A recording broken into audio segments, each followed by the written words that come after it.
Oh, man. Oh, man. Oh, I missed this. Oh, I missed this so much.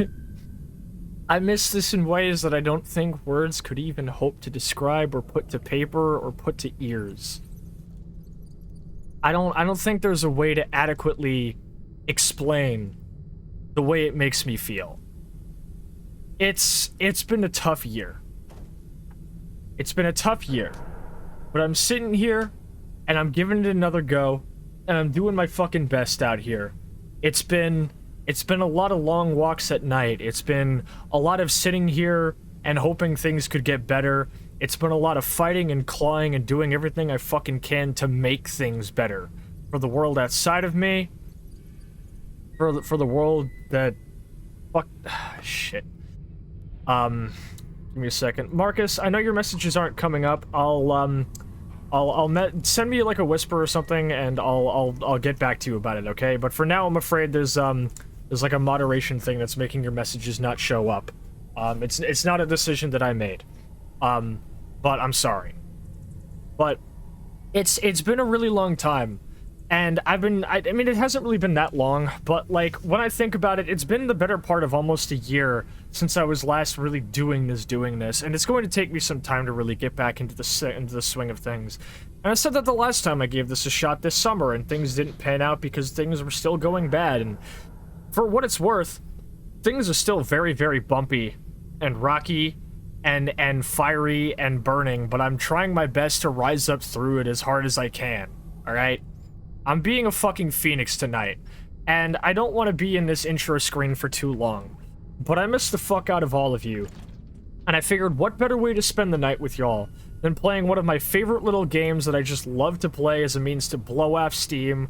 We sit, we chill, we hang out, and we don't give a fuck that the world is falling apart, because right here, the world that I'm making here with you guys, it's as strong and intact as it's ever gonna be, and I will never, ever, as long as I fucking breathe, let it fall apart.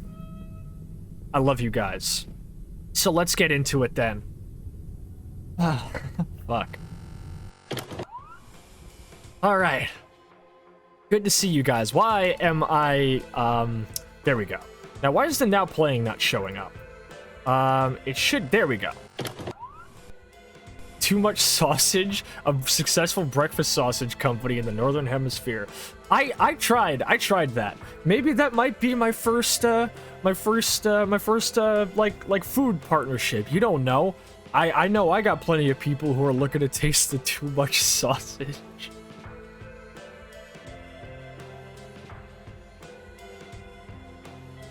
We start as we mean to go on. But yeah, so I first want to give lots and lots of love to all of my friends here up in chat today. I am wild. First off, now that I can actually do this real quick, let me give a big fucking shout out to our good friend Winry Loveday, our funny haha horse baker streamer, who we love hanging out with. Fantastic artist, fantastic homie. Blinked out of sync after I said that. Yeah, the blinking. The problem is that I have this set to Google MediaPipe, and MediaPipe is very finicky about the blinking. So let me just set this up real quick. Can I make it? Here we go. Link eye blinking always. Unfortunately, it means I can't wink at the chat, but I never wink at the chat anyway, so it doesn't matter that much. I don't do that. But please go follow our good homie Winry. What is the dog doing? Go follow our good friend Winry. So, what do we have going on tonight? Did I forget to run the ads before I started the stream? I forgot to run the ads before I started the stream. That's no new. Oh man, I'm skinny Pete. Winry, I haven't really gotten to acquaint you with it yet because I haven't streamed a whole lot since I've known you, because it's been a while. But I generally do give shoutouts to basically any creator that, you know, like, who's like a good homie of mine who rolls up in chat, because I believe in using my platform to spread love as much as I can. And that means anytime my homies pull up, it means I gotta shout them out and give them a fucking spot. I came up from a community where shouting out people who came up in chat was like a thing you did all the time, because that was before Twitch put a cooldown on that shit.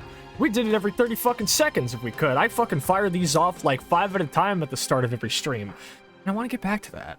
Anyway, I considered going PNG for tonight, but I'm not sure how well Viato 2 would play nice with my setup, so it's okay. This is just us kind of figuring things out as we go. You say, hey, Winry says where? Yeah, see? Anyway, I want to give much love to all of our good friends in chat here tonight. First off, Nick's Nightfall, my beloved dragon, I love you. Motherfucking Post of the Postmodern Art Podcast, the podcast dedicated to giving artists who are wowing the world over the platform they deserve. Christine, good friend of our community, wonderful to have around. Alaris, the motherfucking cow, we love you. Loot, good to see you. I cannot wait to drop that diss track on you when it's finished. Dwop and Mono, love you both as well. It was great to sit down and listen to Chat Pile with you two the other day. Who up flensing they Chat Pile. Anyway, so yeah, that's what's going on. So tonight we're gonna be playing Nightmare Reaper. It's a game I streamed once, almost 2 years ago now. It was a game I streamed. It was one of my last streams I did before I re-debuted as a live 2D VTuber. Now, Nightmare Reaper is a roguelite boomer shooter. It combines elements of the boomer shooter and the roguelite in a very interesting way to create a bespoke experience that is fucking really fun. It's a great power fantasy. It feels great. Why is my model not playing nice? Oh, my model hates Nightmare Reaper. Oh, my model hates Nightmare Reaper. This could be a problem. This could be a problem, dude. Yo, is that Kai? Is that motherfucking Kai? Hold up, let me give you a shout out real quick. Let me give a shout out to our homie Kai, who I haven't been able to give a shout out to in fucking ages. Please go check out our good friend Kai. We love them to death. Now, okay, this is a problem. I didn't expect this because the last time I played Nightmare Reaper, I wasn't a live 2D VTuber, so I didn't have this problem.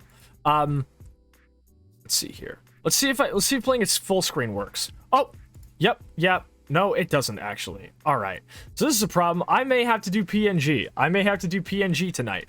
That's okay. I don't mind that at all, but it's going to take me a minute to get that running. So if you'll just excuse me for a moment. I ain't mad at all. Holy shit, thank you for the sub, Obsidian. It's lovely to see you. I'm doing my best. Like I said in the beginning, I'm feeling galvanized. I'm feeling like steel after the fire, you know? I'm gonna go back to the bar scene real quick. I'll do this real fast. I haven't used VAutoTube in fucking ages. Okay, let's see here. Turn that off. Turn this on. I'm gonna have to do this twice, actually. Game capture, let's see. Tube. VAutoTube, make a new source. Capture a specific window that being specifically VAutoTube Mini. Make sure that we have the transparency. Good. Okay. And then we put it right down here behind the bar countertop so you don't have to see the rest. This is good. You know what? I missed this. I miss being PNG. Granted, I don't have my toggles on for PNG. But that's okay because I can probably do that really fast. Can I, anyway? Fuck. I wasn't prepared for this. But that's okay. We'll just kind of ease into things. Announcements are telling us Hikari's pronouns, by the way. Oh, the announcements are actually working this time. I'll be shit on. It's good to see that happening. Pardon me. Thank you for letting me know that. Yeah, I haven't updated them since that attempted Max Payne stream I tried running. So let me just amend that real quick. It's because the run only when live thing actually fixed itself. It didn't used to. PNG Sasa looks so small. PNG Sasa is technically the same height for the most part, but it's all about the proportions, and Deathmaid's art style always made me look a little bit ganglier by proportion, or by comparison. But that's okay. I like looking like that. I made a little tweet at one point, but I'm considering actually, I'm actually considering having Deathmaid make a new PNG for me, based on my newer design, just because of how much I love that design, or like I love Deathmaid's art style and my, you know, my current design, and also PNG tubing. So let me see. Also, the command for pronouns needs to be updated.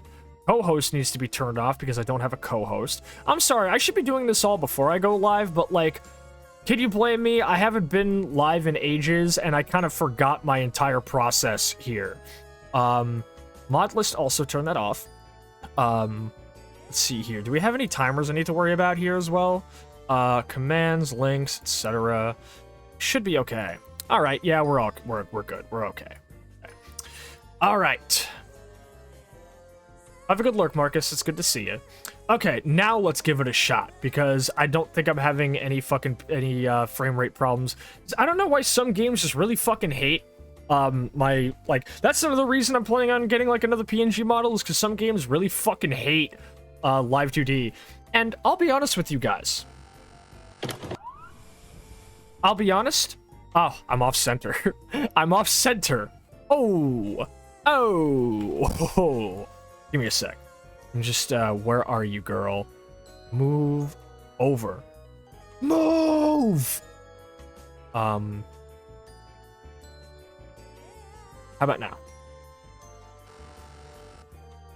Wrong screen, bitch! Try again. There we go. Okay, so that was a long fucking walk for nothing. All in actual, there's some dust after being away for a bit. Dog, dust is nothing. This is combustible dust. I feel like if I sneeze, I'm gonna be engulfed in flames. Wasn't doing mod stuff constantly, I'd be rust too. Oh, I feel it. Yeah, like putting the wrong VHS in. What's the Alexis on Fire line? All my bones are dust, all my bones are dust, and my heart's sealed with rust. These hands will always be rough. I know this won't count for much. I don't know. But let me be real for you. It was a long walk for nothing, just to have a zoom in. But let me be real with you guys. I kind of miss PNG tubing. Because, listen, I love Yana's model. Don't let anybody ever think I don't. I love Yana's model and the art style and everything she worked hard for. But there's a level of vulnerability with live 2D tubing.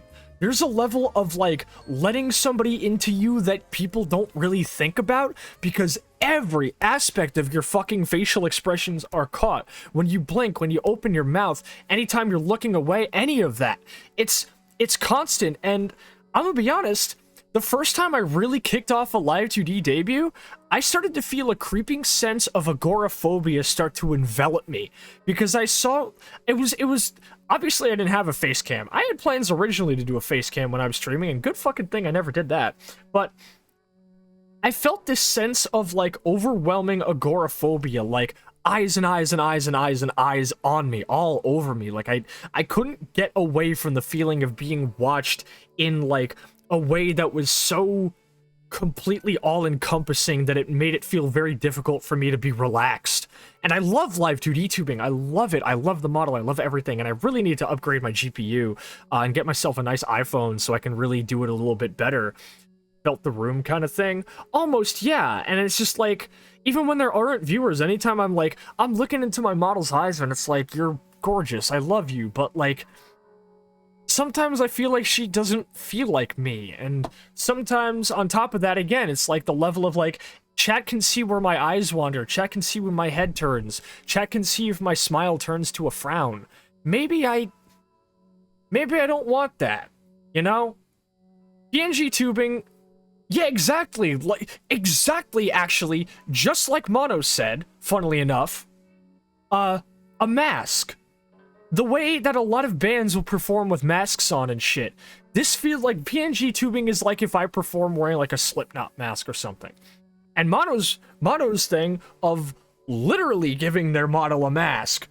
By the way, did you guys know that you should go check out twitch.tv/monochrome TV, because they're running something very soon and they're absolutely amazing. They have an extremely unique art style, a fantastic aesthetic, and are one of the most insightful people I've ever met when it comes to VTubing. Did you guys know that? See, even Mono agrees, it's true. But Mono's perspective of literally using a mask, I imagine, helps. That's what the point of the mask is. You can kill me now. You can kill me now. Alright, I've wasted 20 minutes of your fucking time. Perhaps I should get to the brass tacks. Shouldn't I? Let's get the fuck into it, fellas. Are we ready? Pripyat City Hate Crew, roll the fuck out. Welcome. Oh.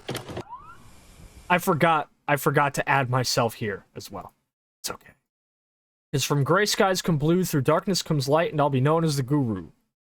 And this I certify, we all should be alerted by. The traps within our system, our youth is getting murdered by. The DA says they got me on a felony. I'm trying to live my life, so what the fuck is you telling me? The streets are war, that's what brothers carry weapons for. I can do the whole fucking song if you ask me to. Don't test me.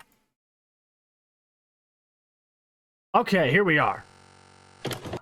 I too have an unmasked redeem. I literally had to remove it because I felt too... Exactly! Maybe I'll get like a gas mask or something. I don't want to put more work on Yana. She's been busting her ass with everything she's got going on, and I felt bad enough just hitting her up for the rifle redeem, because like, girl, you killed it, and I hate making more work for you.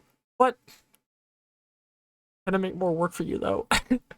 Anyway, so Nightmare Reaper, here we go. This is the game. So, Winry, I remember you saying you hadn't actually heard of this game yet. So, Nightmare Reaper, I think I remember Civvy describing it as, like, original Rise of the Triad if it was a looter shooter. So this is a looter shooter, but also a boomer shooter, and it's a roguelike. So you go through levels by being in this woman's nightmares. Every time she goes to sleep, she goes to, like, horrible places and fights demons. And it's cool as fuck. However, we are going to be starting a new save. Because that's just how it be. I do this all the time, by the way. Don't worry about it. You can create new save slots and delete them as you choose. It's UE4? It is UE4. Roguelike? Yes, roguelike. Alright, and you have a satisfying kick. Let me know if the game ends up being too loud, by the way, because it very well might be, because this game has a soundtrack by Andrew Hulshult, the one and only Andrew Hulshult, who did the famous IDKFA remake of Doom's original soundtrack and Doom 2's soundtrack used in Brutal Doom. He also did the soundtrack for Doom Eternal's Ancient Gods DLCs, part of them anyway. He's also done soundtracks for Dusk,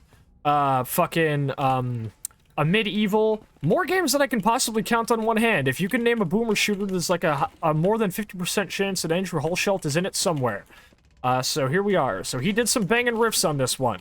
I will say sometimes the riffs and tunes on this song, on this game particularly, do kind of get a little bit samey at some point, so if need be, I may just end up putting on my own vibe tunes. How'd you guys like the intro, by the way? I've been feeling the Wonder Years a lot lately, and I put on some tunes from their album, The Hum Goes On Forever, which is an album that's incredibly important to me. I figured that Laura and the Beehive was a good intro, because just the phrase I just called to talk about the weather or anything you want felt like a really good way to just be like, hey, how are you doing? I missed you.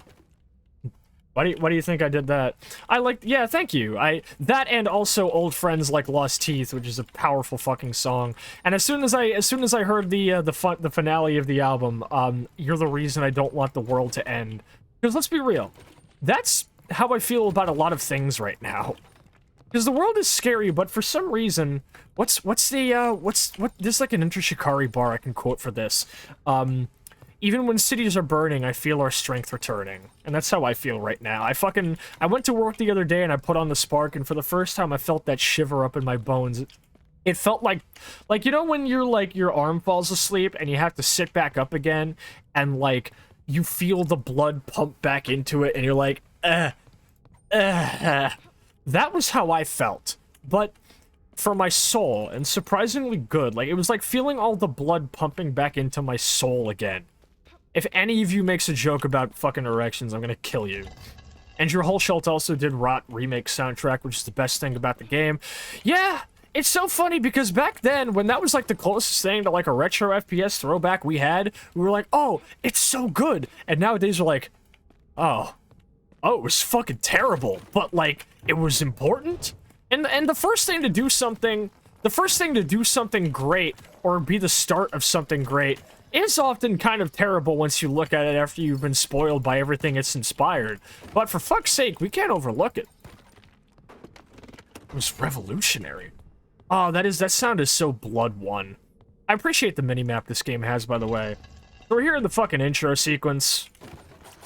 You start off with a knife. The game gives you, like, a variety of, like, starter weapons just to teach you how the systems work. Hexatious Vex, it is so good to see you. Do we have any mods in chat? I really hope we have some mods in chat. I've been slacking. Most of my mods are always so busy as fuck these days, whether it's with grad school, they own streams, Lord knows what have you. So, if we have any mods in chat, can we please give Hexatious Vex a follow? Thank you. I'm noticing my PNG's voice detection is a little bit shoddy. That's okay. That's okay. I feel so energized. I feel so full of love tonight. It's so weird. Okay, we need to use the barrel to do it. Surprise Whole Show didn't do the soundtrack for Trepang. Funnily enough, that was made by Brendan McKagan, or whatever his name is, who most people know is doing the soundtrack for Cry of Fear, which we fucking love. I love Cry of Fear. Cry of Fear stream never, by the way. What was that thing I said on my PNG debut? I'll stream Cry of Fear when somebody hires a guy to redo the ceiling of my room every time I jump through it after every jump scare. That still holds true 2 years down the line. Don't ever think it doesn't.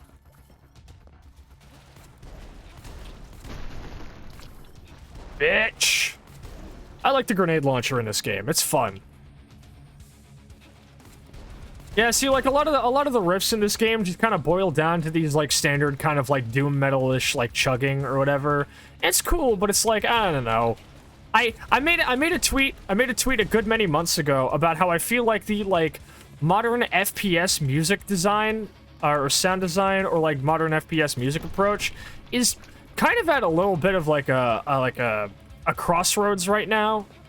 The dynamic lighting is awesome. Oh yeah, this game really is just like a bunch of like really low res textures on like very like boxy environments, but the lighting is all still very Unreal Engine. Unreal Tech is good for making retro stuff. The Unreal Engine remake of Postal 1 holds up really well. But Cry of Fear, says Exacious. I don't have a Cry of Fear redeem yet, so don't you even think about it. Right now, the next game redeem that I think I still have is good old... What's it fucking called? God, what am I thinking of? Is the next game redeem that I have is it's Brigand Oaxaca, which is a throwback. It's basically, imagine Morrowind in post-apocalyptic Mexico. You guys are gonna love it, I promise. It's jank as shit, and it was made by one guy on a budget of like just weed and booze and nothing else. He's a college professor. He actually used to follow my old Twitter account before it got nuked because I corrected a typo in one of my own tweets that had the word kill in it. That was funny. What was I talking about? Oh yeah, real quick before I get to that tangent. The Road to Vostok demo came out and you gave it a whack. Yeah, Road to Vostok, I played its like original, like I think it's like second demo a good many months ago back in like spring. I was impressed with it. Mostly impressed with the fact that it was originally in Unity and they ported the entire thing to Godot, whatever, in an extremely timely and effective manner. If you told me that it was like, I didn't even know it was ported from Godot until I realized it. The game has a ton of really interesting systems. I fucking love the fact that when you're reloading a shotgun, you press a button to open the pump, and then you click to load in each shell, and then you press the button to close the pump again. Same with bolt-action rifles. I think that's incredibly immersive, and I love that. The game's sound design and sound propagation need lots of work, as do the gameplay systems, but, like, it is a demo of a game that we're, you know, the better part of the last half a year or so of its development was entirely focused on porting it to an engine that was marginally less likely to charge its developers for just having it in that engine. Thanks a lot, Unity. Go fuck yourselves. But I'm impressed with it. I'm really happy with how it's turning out, and I can't wait to see where it goes from here. I made an entire thread about all of my thoughts on it. If you just go through my Twitter account and search for, like, the phrase Road to Vostok, you'll fucking find it. Anyway, I feel like modern FPS music kind of has like it's at a crossroads that I feel like it probably doesn't want to be in. Cause like, if I'm being real with y'all, I feel like modern FPS music, gunfire is dangerously loud. Gunfire is ridiculously loud, where I'll fire a fucking Mosin Nagant and it's like stupid quiet, and somebody else firing like a fucking like UMP at me is like dummy loud. I don't know how that happens, but it's okay. I suspect there just isn't a sound propagation system at all. I would believe it. That being said, generally speaking, I think current FPS music design is kind of at a crossroads, regrettably speaking. I think that a lot of FPS music, especially boomer shooter music, tends to fall into archetypes extremely quickly. And I hate to say it, I love Andrew Hulshult, but he's getting typecasted. He's getting typecasted a lot to just always make like the metal, like, you know, the fucking banging metal riffs as the soundtracks or whatever. But it's like, dude, Andrew Hulshult can do more than just riffs. One, he makes really good ambient, especially the stuff he did on Dusk. But also, when he's making, like, proper, like orchestral scores, the stuff he did on a Medieval was next fucking level. Like, people don't realize, I feel, but Andrew Hulshult can make, like I feel like I'm talking directly to the boomer shooter community here. You guys do know that Andrew Hulshult can make music other than metal, right? You do know that, right? And so many boomer shooters always fall into the archetypes of having the metal music or the fucking I like how Ion Fury went for more of like a drum and bass and like throwback like hard techno setup, and that's cool. But like, I'll be real, there's a tight like there. Oh, hey, my tangent led me to a secret. There are like types of soundtracks that I see nobody attempting these days. And granted, I can't blame them because those types of soundtracks are increasingly difficult to actually attempt. Like, for example, Fear 1's incredibly unique soundtrack. I'll be honest, as much as I'd love to have another one, I don't know how many other producers will be able to pull it off. Because, like, Fear 1's soundtrack is so impossibly diverse and subversive and unique, where you've got all these, like, elements of, like, world music, and no two themes sound the same. Even when it's, like, spooky ambient, there's, like, a weird sort of, like, curious feeling to it all. Fear 1's soundtrack is, like, probably one of the best FPS soundtracks I've ever heard, bar none. So, like, I can't expect everybody to make something on that level, but, like, you could try. You could try. Fear 1's really good. If you like FPS games, go play Fear 1. I played it for my original Live 2D debut. I considered playing it tonight, actually, because I was like, man, what's a really comfy game that I can just always count on having a good time playing? Oh, motherfucking Fear 1. Oh, it's Fear. I love Fear. So, unfortunately, I've got the tons and tons of tiny little guys event, which means I have to toss these, and it's gonna get loud as fuck.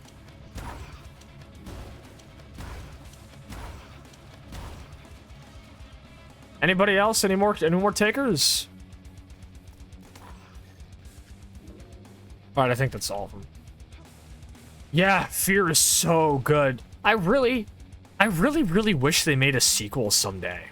I really would like if they made a sequel, but I also am happy they didn't make a sequel, because I know that it would be really likely that they would make a sequel and it would just retread the story of the first game and try too hard to take the Call of Duty audience, and it would add, like, aim down sights and make the gunfu no fun, and like, have terrible writing, and fuck with all of the lighting and the atmosphere, and only have about, like, an average of one good horror sequence per every 5 levels, and have a disappointing ending that happens to have an incredibly triggering subject matter in it, and then have a third sequel that would be really bad and be developed by the porting team of the first game, and have terrible co-op that expands on the background of 2 characters we no longer care about, and have a really stupid system of co-op rivalry and terrible visuals and not be scary at all. It's just, God, the idea of that happening, it makes me shudder. I'm so glad we didn't get a Fear sequel.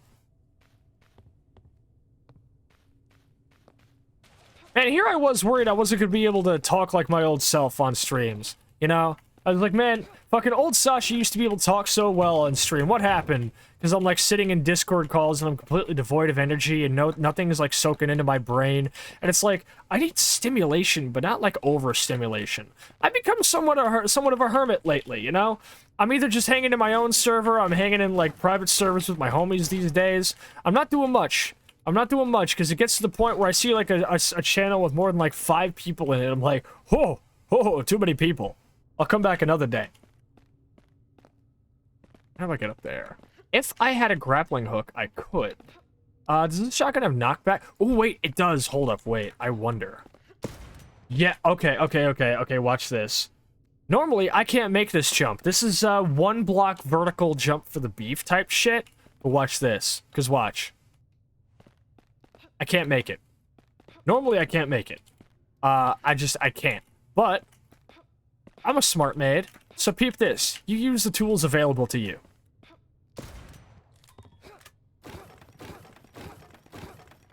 Nightmare Reaper's an immersive sim.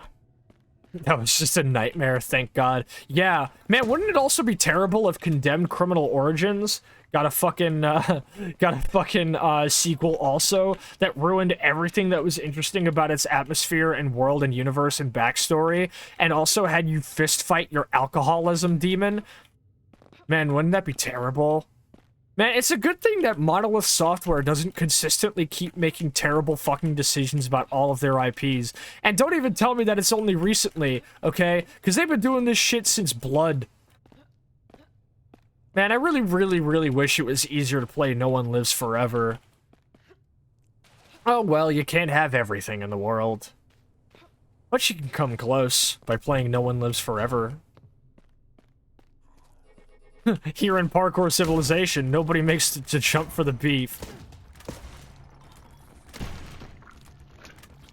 I tried Minecraft parkour maps, I'll be honest. It's cool, I guess. I guess is always the fucking, like, thing that I append to the end of every single sentence that I make these days. So let me talk about what's been going on with me. I had an interesting thing happen to me the other day, actually. And it strangely ties into why I'm using my PNG tonight. I've been unable to go a good week without just watching my old VODs and being like, man, I miss her.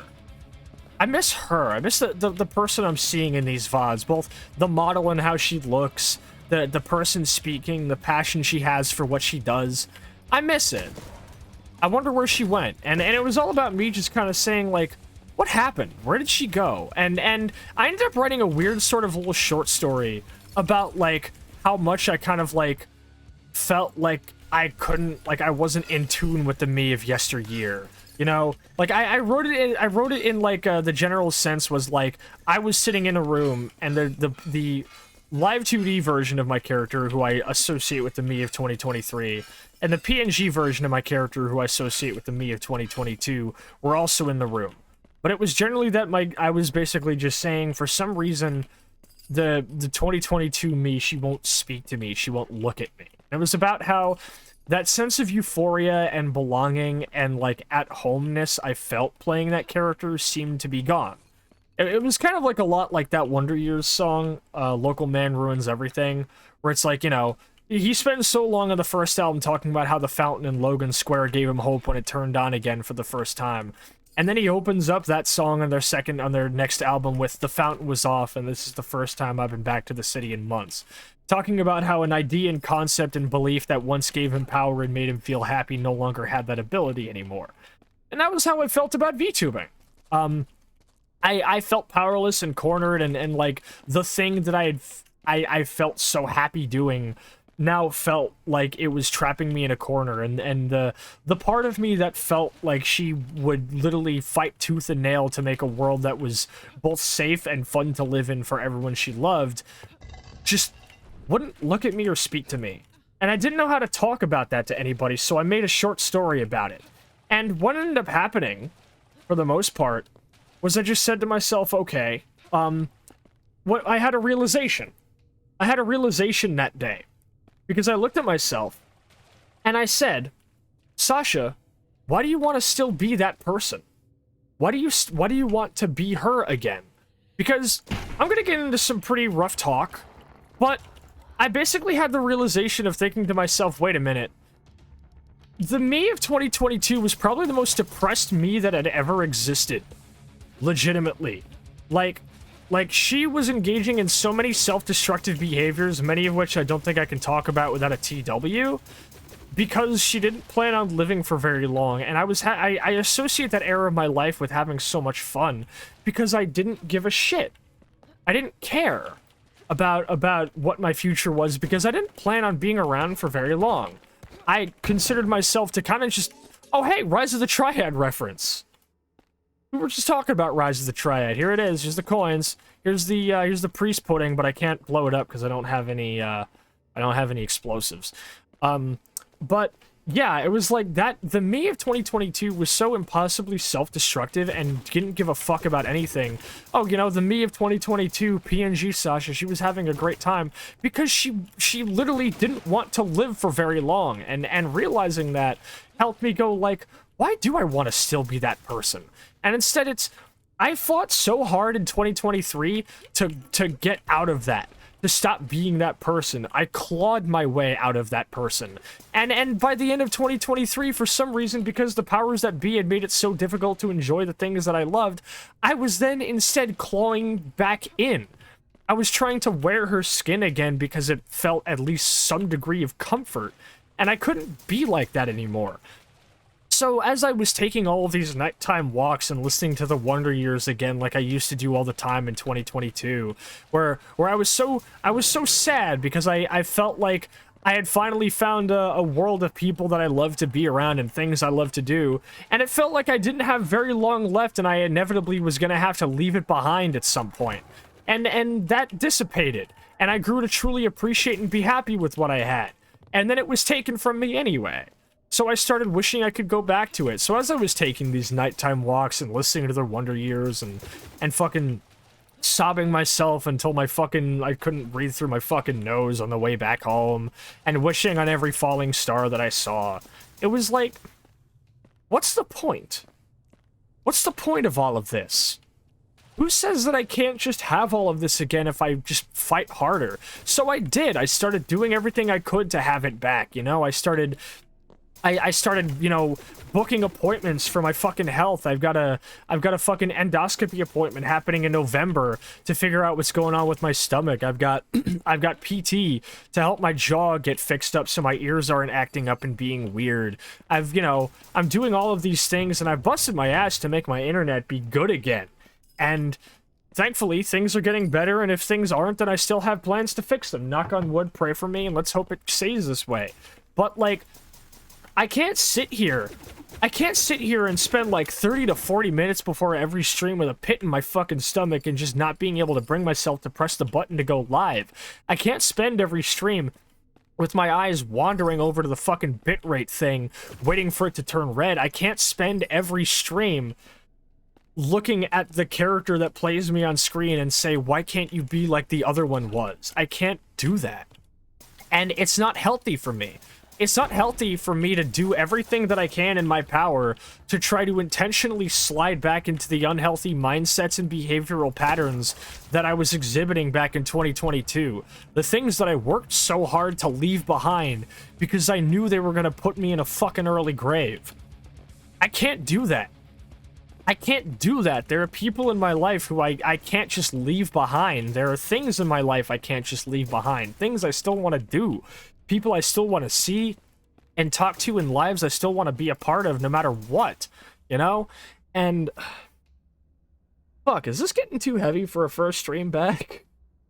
But it all goes to say that these moments that I took out of my time to just try my best to revisit the self-advocacy, let's fucking go. Hey, Kim Tustis. Kim Tustis has never fucking left my side, by the way. This man is on a 25-month sub streak. Over 2 years of Sasha. Fucking hell. And that's, see, there's a good example. Why was I trying so hard to go back to the mindset of somebody who was literally planning to leave all of this behind? Because let's be real, I had a lot of reasons to want that back in 2022.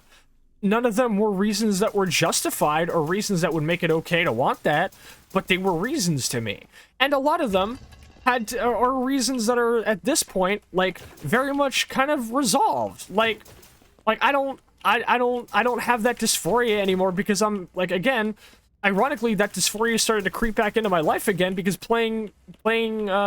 not being able to stream streaming is extremely euphoric to me, and not being able to stream hurt the fuck out of me. And on top of that, the other things, like the way things felt about my friend group and everything else, and I'll be honest, I've been through hell this past year. I've been through hell, whether it's my health, whether it's a bizarre situation that happened to my friend group that me and a couple other people tried our fucking hardest to fix, whether it's, you know, just weird schisms and other things. It's why when I talked about going back and watching all of my streams and saying, man, I miss those times, every time I see them, I look into the chat rollout on the side, and I see, oh, here's this person I can't talk to anymore, because I fucking blocked her because she was streaming fucking Hogwarts Legacy, and I decided I didn't want to look back. Here's a person I blocked for being abusive to my best friend. Here's a person that I banned because they were talking about how Black Lives Matter is corrupt in my fucking chat and wouldn't stop talking about guns at every single fucking opportunity. Here's another person we don't talk to for this and reason, and it's like... I miss those times. I miss the me of that time, yes, because I miss the time, I miss the fun that I had. But, like, I look back and it's like, I miss that. But a lot of these things I left behind for good reason because they were better for me to leave behind. You know? I didn't keep this person around because they made me feel unloved or they made me feel like garbage. I didn't keep this person around because they were stalking my best friend and I didn't want my best friend to feel unwelcome in my chat. I knew better than to foster an environment like that. So, when I look at all of these things and I say, oh, you know, what happened? What happened to those times? What happened to them? They're gone, and I shouldn't want them back. Because if they were back, I'd be lying down in the middle of a fucking street every night like I used to. And I'm not like that anymore. I'm better. I need to be stronger. I need to be somebody who can fight to make the world a better place. That was the whole epiphany that I had when I first got back to live 2D VTubing, when I discovered Enter Shikari, the band. It was realizing that after spending so long listening to all of this misanthropic music about how the world is fucked, about how people are a virus, about how things are never going to get better, and about how I fantasize about my funeral, and about how I can't wait for the world to end, and about how everything hurts and they're never going to get better and I should just drop out now. After all of that time, listening to music that was all about the idea that the world as we know it is something that we as people deserve. This world is beautiful and full of beautiful things worth protecting and fighting for. And I'm never, ever gonna stop fighting for it. And to think that I spent so long last year and earlier this year listening to all of that music still, and wondering why can't I get in that headspace again? Because I willingly allowed myself to leave it. And it's so strange. It's so strange to think about it. And it's taken a lot, and I'll be honest, a lot of things still hurt. A lot of things still feel like they're not entirely worth the effort because of how much I've had to fight to get them back. A lot of things still, you know, just feel like I'm struggling, and there are a lot of days still where I feel like I'm fucking, you know, what's the Wonder Years line? Lost in the gray with 2 broken legs trying to swim, you know? Like, I'm treading water with 2 broken legs, and it still feels like that. It's never gonna not feel like that. But for fuck's sake, I know that I don't have to isolate myself and be alone about it anymore. I don't have to just roll over and die. I don't have to just say, well, the world's going to hell. You know, I'm gonna sit here and call with a bunch of people and let their little, you know, like, flaws get under my skin and be ready to blow up at somebody I love at any moment because I don't know how to manage myself anymore. You know? I'm not gonna do that. I can't let myself do that. Christine says, often we remember the good times in the past, but rarely do we take into account all the bad that went along with those few good moments. Exactly, and writing that little short story, this little psychodrama that I put together, helped me realize that. Because the whole thing was that, like, while I was sitting there and longing for PNG Sasha to look at me, Live 2D Sasha looked at me and was like, why do you miss her so fucking bad? Yeah, she had a good time just like any of us did, but, like, do you think her fucking valleys were any, like, less low just because her peaks were higher? Like, fuck, dude. Think about shit for a second. And once I realized that and just kept thinking about it, the idea of, like, yeah, it was a good time and I do miss it, but, like, those were tough times I left behind. And to know that they are behind me now is extremely empowering to think about. And to know that I know better than that. And I know this is crazy heavy talk to have for, like, a first stream back, where we're just chilling and playing Nightmare Reaper and vibing the fuck out or whatever. But this has been on my mind for eons and eons and eons at this point. You know? I kept thinking I wasn't going to be able to stream because of my internet, or because my fucking, you know, I was having those breathing problems or whatever, or because of my stomach, or... Wait a sec. Wait, what? Okay, so, okay, I'm sorry to, like, break the super deep, like, self-reflective talk for a second, But this is a P90 that shoots bowling balls. I just want to draw attention to that. It fires cannonballs. Gigantic cannonballs. Like...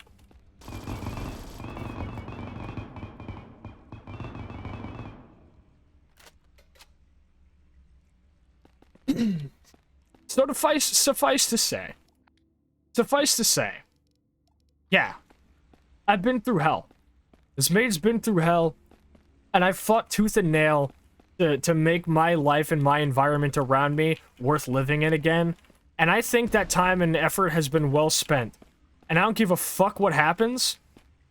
I'm going to fight with every last breath to make sure that I'm still here for the people I love, and the world that they love living in with me is still here and still worth living in. And I think that's a noble goal, I would argue. I think that's something to be happy to fight for.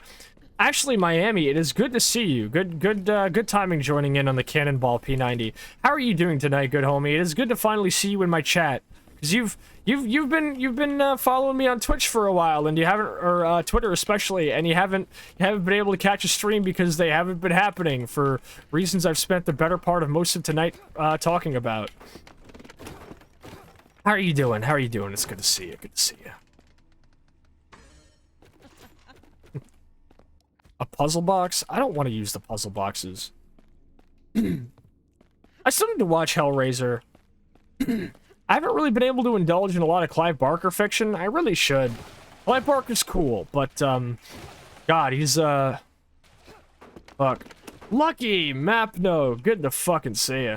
Haven't had a chance to. Yeah, I'm glad to catch one. This is a good game to catch for it. Yeah, Nightmare Reaper fucks. It's a great spooky little boomer shooter roguelite thingy that I love playing. It gets fairly spooky at times, so I think it's thematic. So, fun fact, actually, because I've talked a lot, both on stream and off, about that breathing problem I was having. Because for better or worse, I was having, like, points in, like, late 2023, like, December and January, and at points where I literally was just having trouble breathing, like, I couldn't catch enough air, and I couldn't figure out what it was. I'm still not entirely sure exactly what it was, but since it doesn't seem to be the case anymore, I'm going to chalk it up to a mixture of things. One of them being a really bad mold exposure due to a kitchen cabinet that was not being properly maintained, that none of us realized. 2, me sucking in my stomach instinctively, probably due to body dysmorphia. And 3, over fixating on my breathing patterns and causing myself to either hyperventilate or, like, ventilate less than I need to because I'm paying too much attention to it. And you know, when you start thinking about manual breathing, you don't breathe super well. So, that all got sorted out, and now here I am, and all I need to do is just sit back, relax, and stop focusing on all the stressing shit. And it's good to do that, you know? It's still gonna be a while before I, like, ease into the swing of things and feel perfectly at home with how things are, you know? It's gonna take some time. It's gonna take some time. It's inevitable. But, like, you know, I'm happy. I'm happy with how things are. And, I think once I start really getting into the swing of things, I think I'm really going to be comfortable in my own skin again for the first time in what feels like over a year. Because, you know, I did that big, you know, Sasha's Back event with the fucking, all the wind up and the, you know, fucking what is it? I hope you find what you're looking for thing, and all to announce the new, like, gun toggle and all the other stuff. And that was fun, but, like, when I decided I wanted to stream again tonight, because Optimum gave me a call and said, hey, we're probably going to charge you for that service you're going to have on Thursday morning, because we're pretty sure we fixed whatever you're having. Which makes me fucking mad, by the way, because I've been trying to fix this shit this whole goddamn time, and all I need to do is just call and make, like, and raise hell to Optimum. Fuck off. But, like, to make sense of it all, you know? Like, fucking... I'm stumbling over so many tangents, I'm losing track of where I'm going, I'm sorry. But, like, all of the pressure of, like, having that comeback event or whatever, when I decided I wanted to stream tonight, I was like, I'm gonna make it nice, and just, like, spur of the moment. No promo tweet, no nothing. Here I am. What's up? I fucking missed you. Give me the biggest hug imaginable, and let's hold each other so tight we can fucking suffocate each other in hopes that the other won't go. Thank you for the having a wonderful stream, Sasha. Gotta make dinner. Thank you so much, Mapno. It is good to see you. I hope you have a wonderful dinner. Enjoy your lurk, and we will be here. Hate that to get anywhere with internet companies. You have to be... Exactly! I feel so bad when I have to get in and be like, stop doing this. I know you're fucking doing it. And shit like that. And it's like, oh... Change your weapon stat? I'm not changing a weapon stat. Hey, Doc, how about you, Bitch. And we're still at 100% on the secrets. Let me allow that Twitch message, by the way, because auto mod sucks. Yeah. I was like, I'm not gonna do a promo tweet. I'm not gonna put pressure on myself. I'm gonna decide what game I want exactly at the last minute. I'll do all my prep, and here I am. I'm just gonna fucking chill. And here I am. I come in on a fucking Wonder Years track, talk about how much I fucking, you know, like, missed everybody. We hang out, we talk about the real shit, and we have a good time. I thought about playing Stalker. Currently, my Stalker Anomaly, well, first off, I haven't played Stalker Anomaly in a while, and I don't want to come back on that.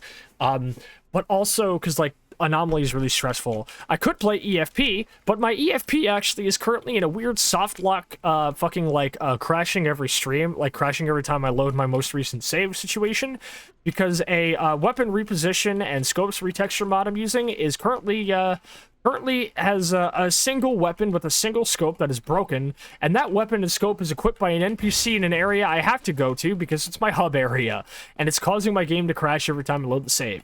So, until that gets fixed, no EFP either. And I'm not going to do my main, like, on-stream Anomaly save unless it's Tuesday. Oh, can't do that.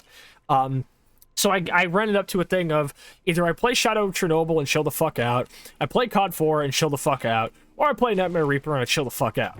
Stream doesn't have to be a combined arms marketing masterpiece. Oh yeah, every time I think about, like, see, that's the thing about, like, again, like, the whole thing of, like, oh, fucking, you know, I think about, you know, how it used to be, the Sasha of 2022, you know, had all these great promos, full of energy, like, absolutely killing it with the thumbnails and everything, but it's like, bitch, 2022 Sasha would frequently cancel streams to watch Breaking Bad with Patch and Drift.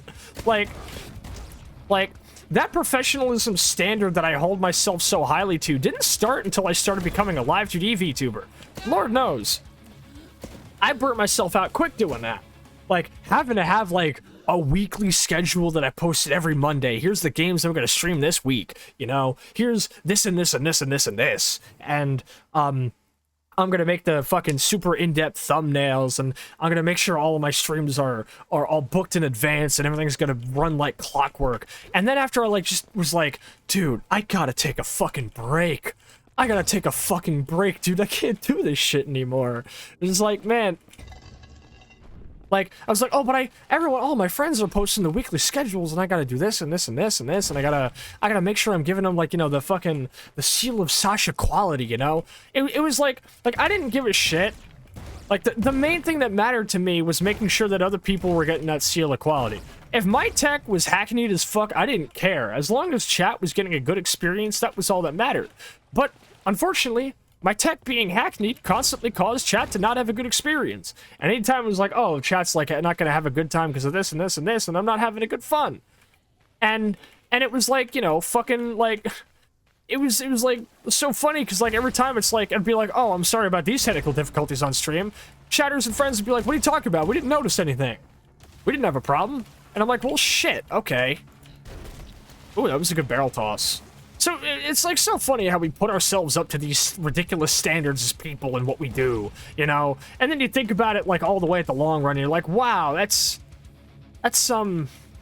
we really do kind of run ourselves into the ground, both with how we judge ourselves. Speak of the future to make God laugh, as they say, abso-fucking-lutely. Mono, I love your fucking, the fucking quote polls you have. I think we riff off each other pretty well, but... yeah, it's like, you know, I'd be like, fucking, oh, my stream isn't up to the Sasha quality standard, you know, like, people aren't gonna have a good time. I don't feel good doing that, because I'm like, I want it to be, like, professional about it. I want it to be, like, really high quality. I've tried my best to have give all of my streams a really good production value. And I'm proud of that, but also it kind of frequently leads again into me running myself into the fucking ground, and when I was streaming, I'd have to take, like, week or month-long breaks frequently, because it was like, dude, I can't do this shit. So, as I eventually work myself back up into streaming multiple times a week, obviously I'm not going to be able to stream as much as I wanted to, because one, you know, I've got a partner, and we have our date nights and everything, and I also have my work and everything else that I have to do, and I also try my best to not have my main IRL social life completely die out, so I can't hold myself to that ridiculous standard. I'm probably not going to have, like, an insane, like, weekly schedule posted every Monday, unless it's a special event, but, like, God knows, you know, like, God knows that, like, fucking, I'm losing my shit here. I'm losing my fucking train of thought. God knows that, like, we are our own hardest critics, abso-fucking-lutely. Like, I can't do all of that, but, like, God knows I can still try my hardest. Speaking of which, speaking of production value and how hard I try to make my own streams be as professional as I can, you guys are gonna like this, because I actually have 2 new scenes for you guys. They're actually overhauls of existing scenes. My BRB state, first off, is actually so y'all know that fan art fridge sequence that I have, where it shows off, like, the fan art fridge and everything on it? First off, it actually, the BRB state and the outro are now redone in a new type of VHS and NTSC retro effects that I recently downloaded a pack of for DaVinci Resolve that managed to make these effects look a lot more convincing, and I really like the look they have, especially because it adds a lot more visual clarity, and it helps the found footage / like broadcast feel while not, like, completely degrading it and making it impossible to see what's happening.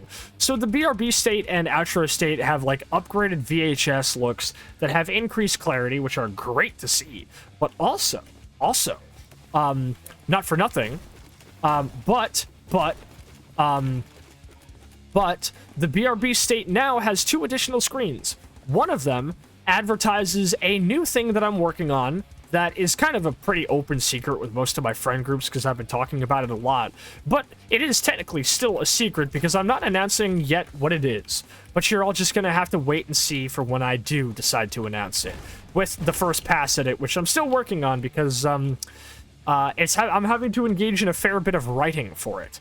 But so part of it is a sort of advertisement / like, hey, keep an eye out for this coming in the future kind of thing.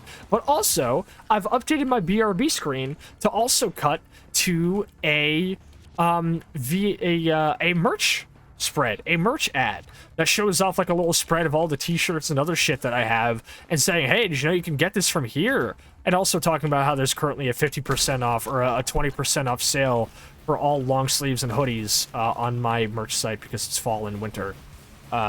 Wink, wink, nod, nod. Ashley says, streaming's tough. You're putting yourself on a multi-hour TV show multiple times a week by yourself. Of course, you gotta do what you gotta do to keep yourself level. Abso-fucking-lutely. You start grinding yourself into the dirt, you're burning out your candle at both ends, you are going to be nothing but dust at the end of it. And boy, were there weeks I felt like dust. That one fucking, like...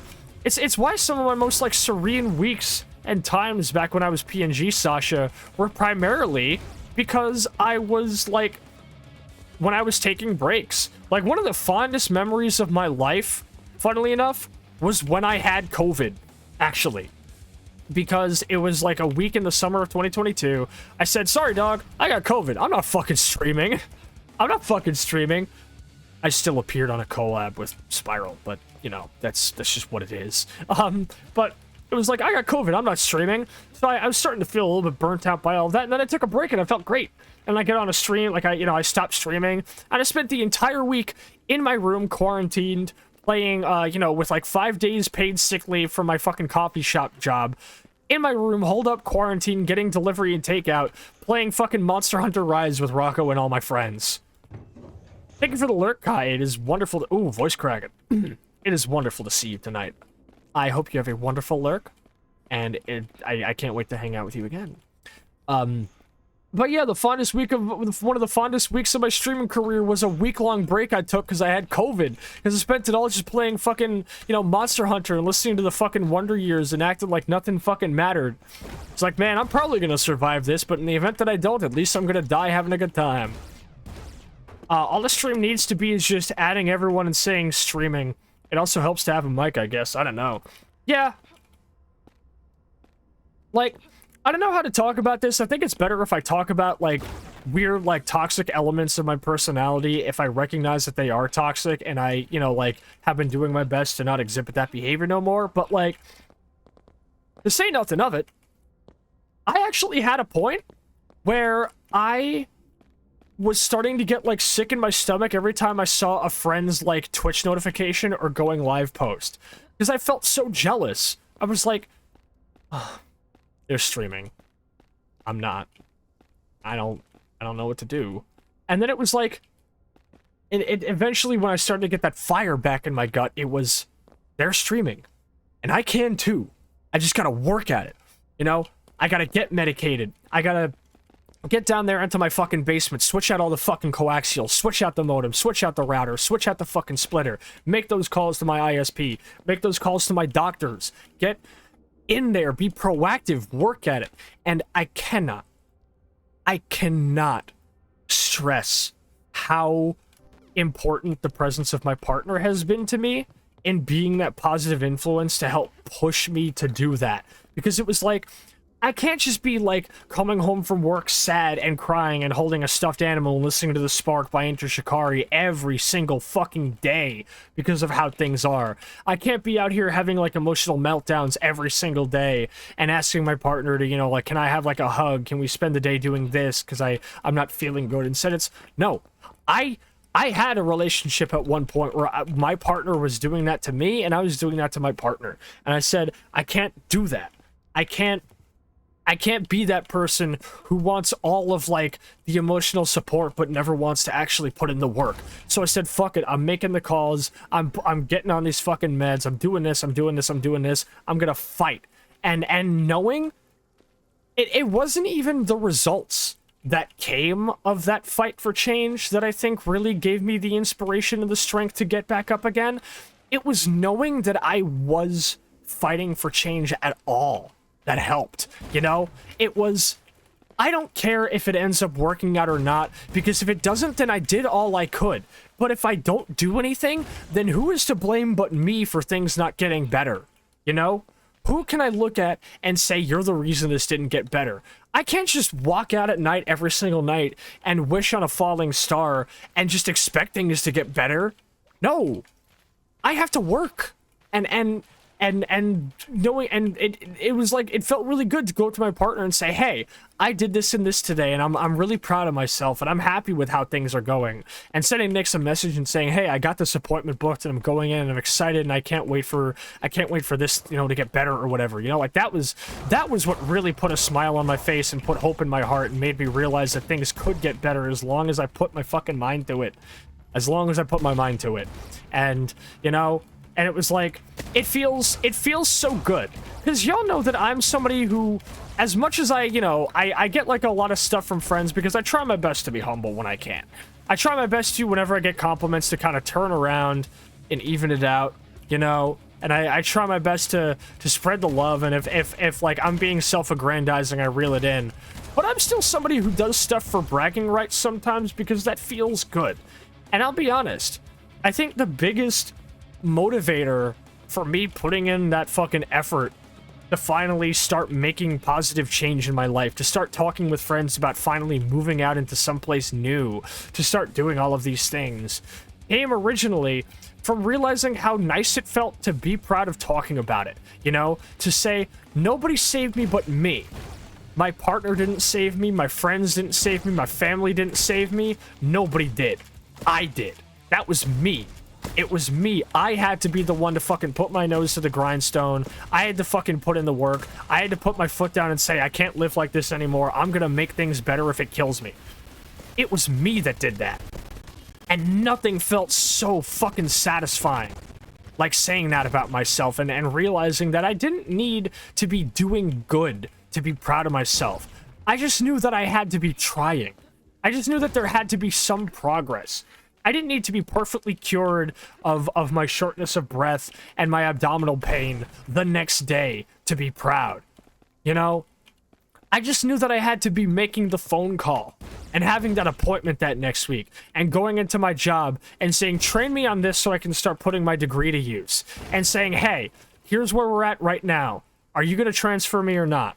Are you going to pay me what I need to get by or not? You know, it wasn't me waking up in my life being perfect again, or being idyllic like I always remembered my 2022 life being, in spite of all of the insane amounts of depression and self-destructive behavior that I constantly indulged, and kind of like started to feel bitterness from my friends just because they wouldn't indulge it for me. You know, it wasn't that. It was waking up. It was waking up and realizing that I was taking control. Exactly, it does feel good. Like the phrase that I realized the phrase that I kept saying when I was talking about it to Kelly and to Cell and Iris and Faye and a bunch of other people was like, ironically, a paraphrasing of an Enter Shikari song. I don't want to take my life back. I want to take it forward. And realizing that just, you know what's so funny? You know what's so funny? Is how much time that I've spent saying, like, oh, you know, I want to be the Scott Vogel of VTubers, you know? I want to be that motherfucker up on, like, the hardcore stages, like, talking about, you know, like, how you know, like, the steps that you take to improve both the environment of yours and the environment of the world around you and for other people. Hardcore that I love is, like, I love hardcore that's angry and all about, like, you know, being, like, betrayed or getting revenge or whatever. That's fun. My favorite hardcore is all about bettering the fucking world. It's why I love Stick to Your Guns. It's why I love Straight from the Path. You can never change what you tolerate. You can never change what you tolerate. And I was tolerating my health problems for so fucking long because it was like, oh, well, you know, I'm not really planning to be around for long anyway. But it's like, no, I got somebody I want to grow old with. I've got a world I want to grow old in. I gotta fucking start caring. I gotta start giving a shit.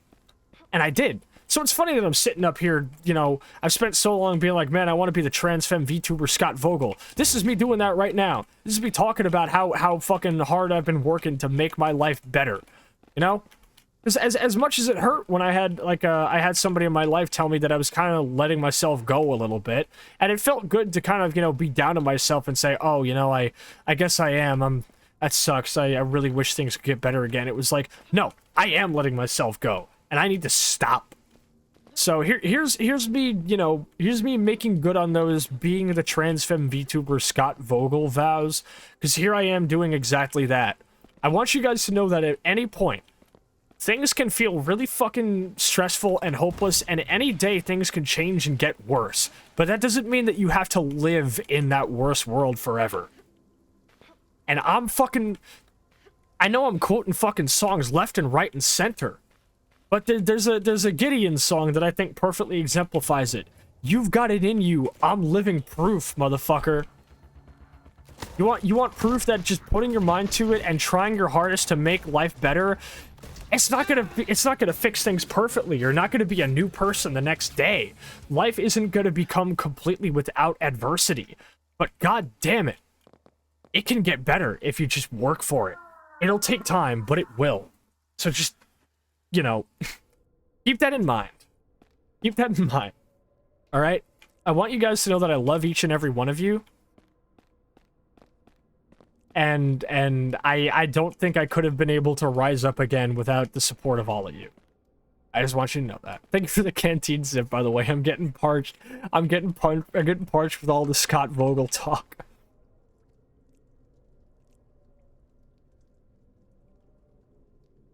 I got like my fucking like plastic drink tumbler, and I got my fucking water bottle to refill that. I also have tea, by the way. We get it, Sashi, Fangirl MCR. You don't have to make it more obvious. Are you talking about the stream title, Gate? Are you talking about the stream title? I was wondering when somebody was gonna point that out. I was wondering when somebody was gonna recognize that. Speaking of things that are part of, like, the inspiration for me, you know, fighting tooth and nail to get back up again, can I talk? Because this is something that started happening after my, like, last attempt at a comeback, and this stream now, is me being so insanely into MCR. Like, it is undeniable. People who knew me, like for the past couple of years know about how much I used to be like, oh, you know, I've heard a couple of MCR songs here and there. You know, I think they're pretty cool, but they're not really for me. Never really actively listen to them, you know. I don't really think MCR are my kind of band. I respect them, but I don't know, it's kind of the fan base, it's kind of the aesthetic. You know, it's just not for me. It's not for me. And then I go on a double date with Nyx, and I'm gonna die.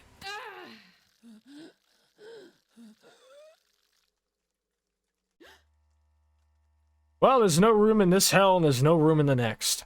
But I go on a double date with Pinch and Iris and Nix and I. And I was like, because the whole setup was, I was like talking with Pinch at one point. I was like, you know, Pinch, you've been telling me a lot about how much you love Three Cheers for Sweet Revenge. I've heard some songs in it, because I mean, you know, like, I'm Not Okay, I Promise is in Burnout 3. I was like, you know what, Pinch, will you show me Three Cheers, please? And then I was like, how about this? We do like a fucking emo listening night, right, Pinch? Like, you show me Three Cheers, and I'll show you this other album that I love, called Say Hello to Sunshine by Finch, which is like, if you can imagine like Taking Back Sunday suddenly becoming really, really into Faith No More and Edgar Allan Poe and Vampire Hunter D, that is Say Hello to Sunshine. It was up until recently probably like what I considered to be the most like genuinely intelligent and forward-thinking album to come out of the 2000s like Hot Topic emo scene. Because, I don't know, I just love that album. Like, you didn't get songs back then about, like, stuff like that. But actually, now that I realize that a lot of bands were writing about stuff like that, and I just had a really narrow perspective. So it was like, okay, Pinch, you show me Three Cheers, I'll show you Say Hello to Sunshine. And then it's like, okay, how about we do a double date? Each of us bring a fucking album. Each of us bring a fucking album to it from, like, our teenage, like, emo phase, right? So again, I brought Say Hello to Sunshine because it was like my first like post-hardcore slash like, you know, like conventionally like understood like screamo album. Pinch got Three Cheers. Nix brought Next by Seven Dust, which I was super happy about because like I fucking love Seven Dust. Words cannot describe how much I love Southern Dust and LeJean Witherspoon's voice. Oh, beautiful. It feels disingenuous to call them Hot Topic emo. Exactly, because the thing was like, that was never their intention. It was thrust upon them. But I'll get to that. So like, I brought Say Hello to Sunshine, Pinch brought Three Cheers, Nix brought Next by Seven Dust, and Iris actually brought a Caravan Palace album, which was an interesting little time. So we all brought albums from our teenage years and listened to them and talked about them, and it was a really grand old time. And I don't know, dog. Something just clicked when I heard Three Cheers for the first time. Like, I was like, obviously on my first run through, it didn't quite hit super hard, because no album does for me. But I was like, you know, I'm listening to tracks like Helena, I'm listening to, you know, fucking To The End, I'm listening to Ghost of You, which is probably my favorite song from that band as a whole, actually. I love Ghost of You. It's so good. And the music video is incredible. The music video for it is god tier. But, God, I'm dying so much talking about, that's just because Iris is a furry. It's because Iris is really into electro swing. Like, I just remembered really liking a lot of songs, like, you know, like, again, I'm Not Okay, I Promise. I can't tell you, like, I can't describe to you the fucking, like, chill that went down my spine the first time I just heard that part in the break of I'm Not Okay where Frankie Arrow just goes, trust me. And I'm like, oh. I was like, there's, like, a me of 10 years ago crawling out of my skin to sing along to this right now. It was so beautiful. And so it was like, okay, and I really like, so I like Ghost of You, I liked I'm Not Okay, I liked Helena, I liked To The End, I liked Give 'Em Hell, Kids, so many fucking good songs, so many good songs. And then it was like, oh, well, thanks for showing us that, Pinch, I really like that. I think I'll listen to them more. Next day, I'm on my way to work. What I'm gonna listen to? I know, I'm gonna put on I'm Not Okay, I Promise. And then I just kept it on loop. I get to work. What am I gonna listen to during my shift? I know, I'm gonna listen to more of Three Cheers for Sweet Revenge. And I'm fucking singing along to The End because that song is so stupidly good. And it's like, okay, I think I might be in the grip of MCR, so I rinsed that album ad nauseum. Then Gate talks about Danger Days on stream, as they were actually just saying here in the chat. I think getting into Danger Days was partially, like, I'd say it's a 50-50 split. Partially from Gate, and partially from watching the teaser video that they dropped for, like, their 2022 reunion tour, and a little short film called A Summoning.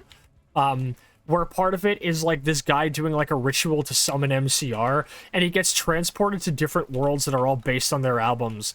So Brought You My Bullets is like a nightclub that's just full of vampires. Three Cheers is like a church where two people completely covered in blood, what is it, and they're like married and shit.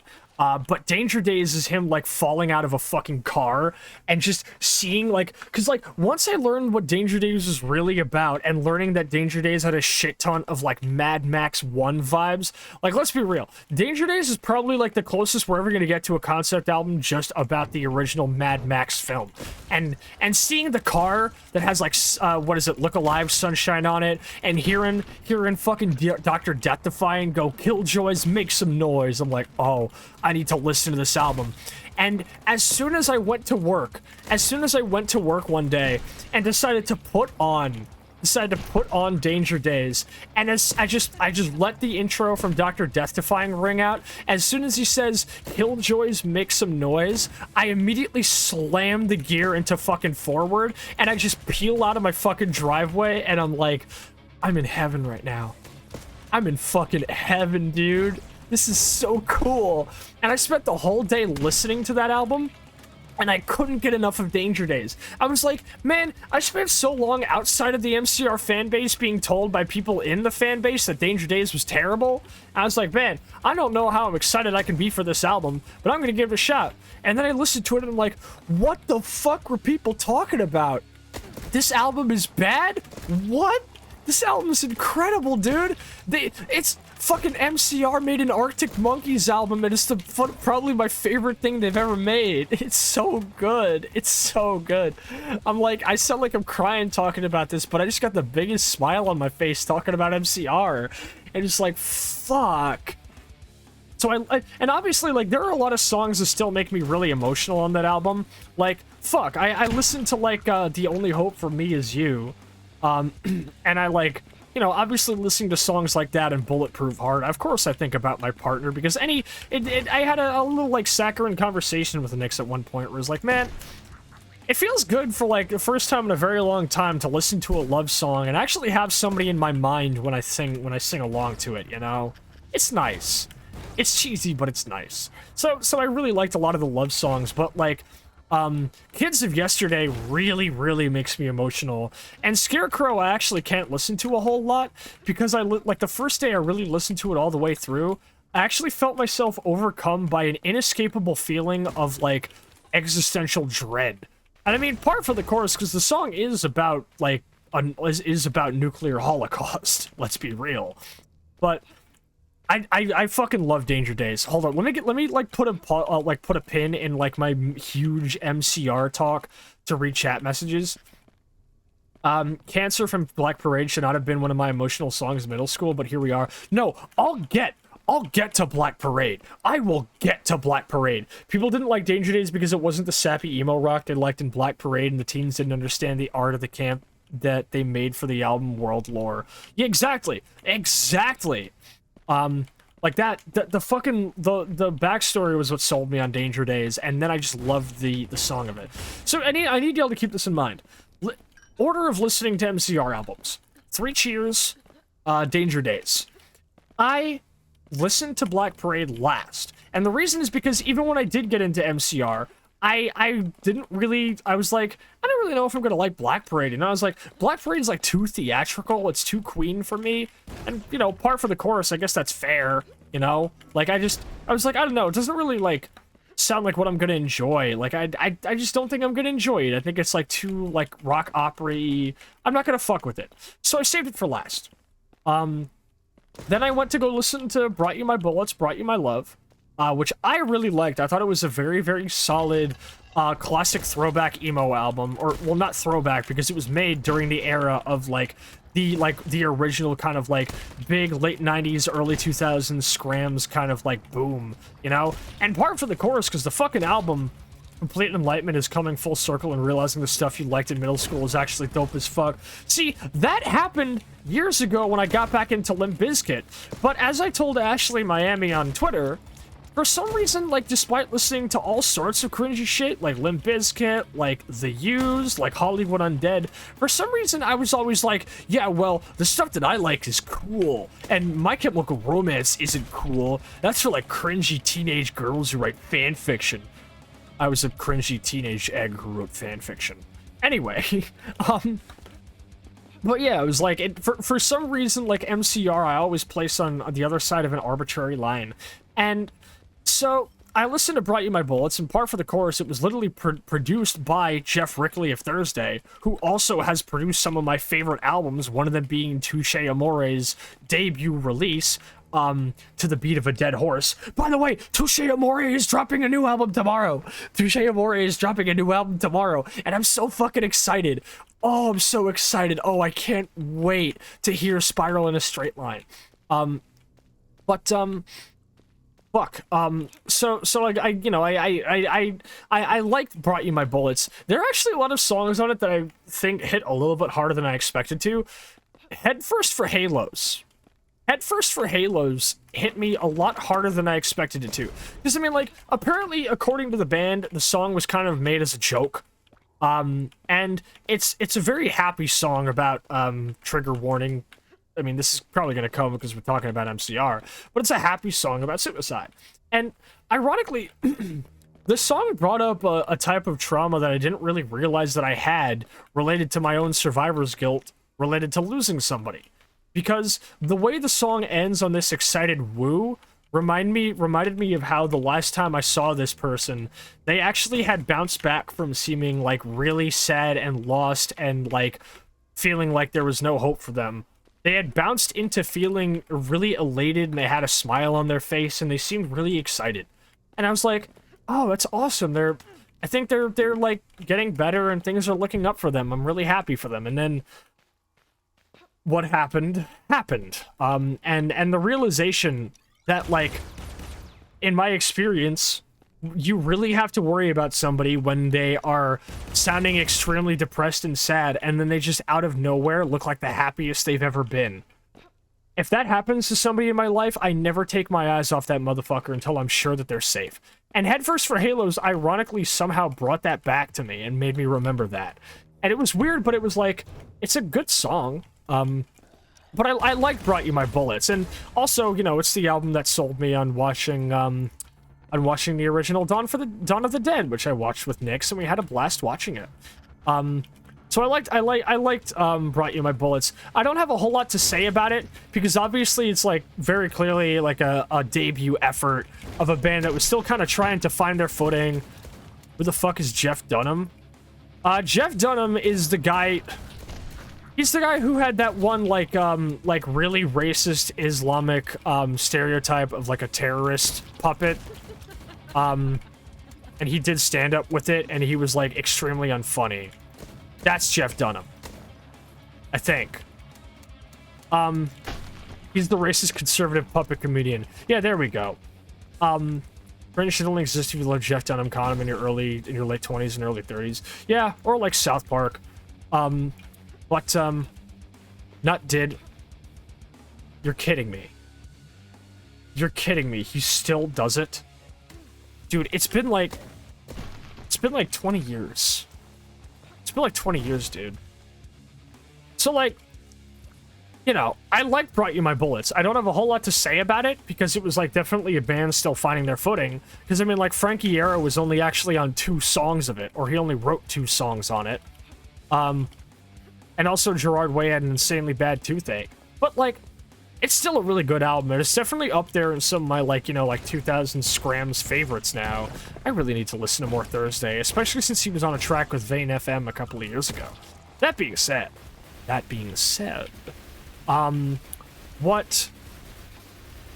ended up, so that's like the timeline of me getting into MCR, right?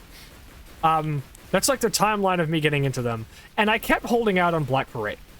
Because I was like, again, you know, like, I don't think I'm gonna like it. I don't think it's my kind of album. I just don't vibe with it. I don't know. I had some bad experiences with songs related to it. Even though, you know, the only songs I heard from it were Teenagers and Teenagers, which I heard in Saints Row 2, and fucking, what is it? Teenagers, which I'd heard in Saints Row 2, and, hold on a second, I gotta shotgun jump to this again. Teenagers, which I'd heard in Saints Row 2, and House of Wolves, which I'd heard in ATV Off-Road Fury 4 for the PS2. And I'd liked them. I also technically heard Black Parade before, but I didn't really know that it was an MCR track when I heard it. I thought it was like a Green Day track, I think. But, so, you know, I kept holding out on Black Parade.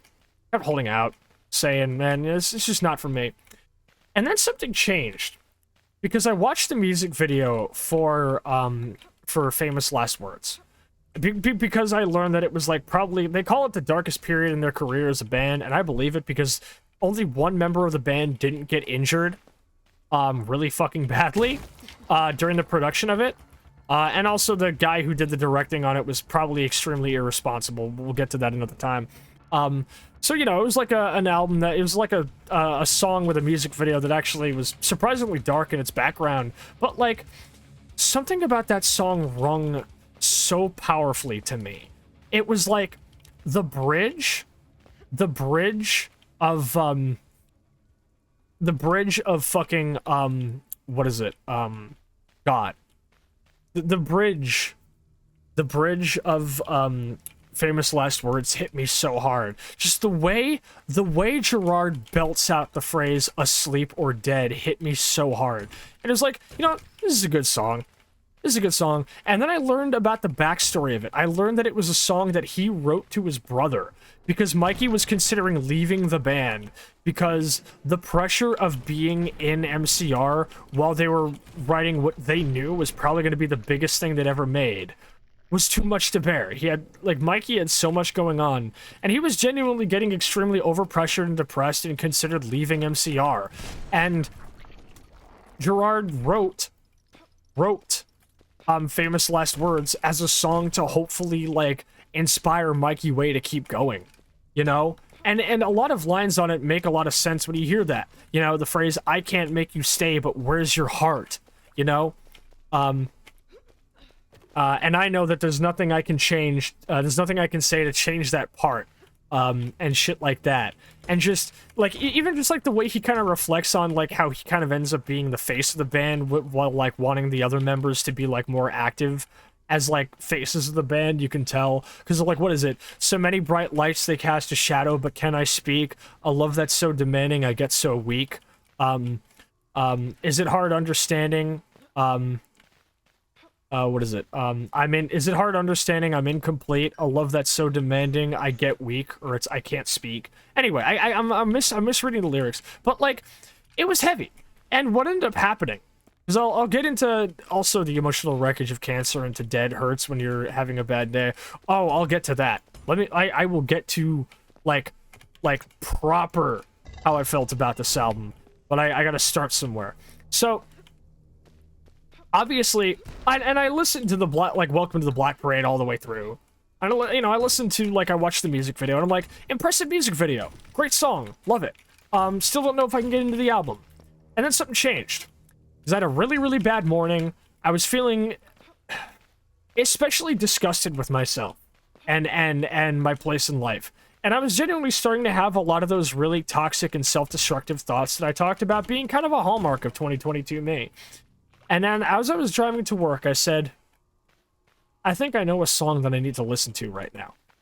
So I'm driving to work, and I put on Famous Last Words. And I cried. I cried the whole way there. All 20 minutes, I was sobbing.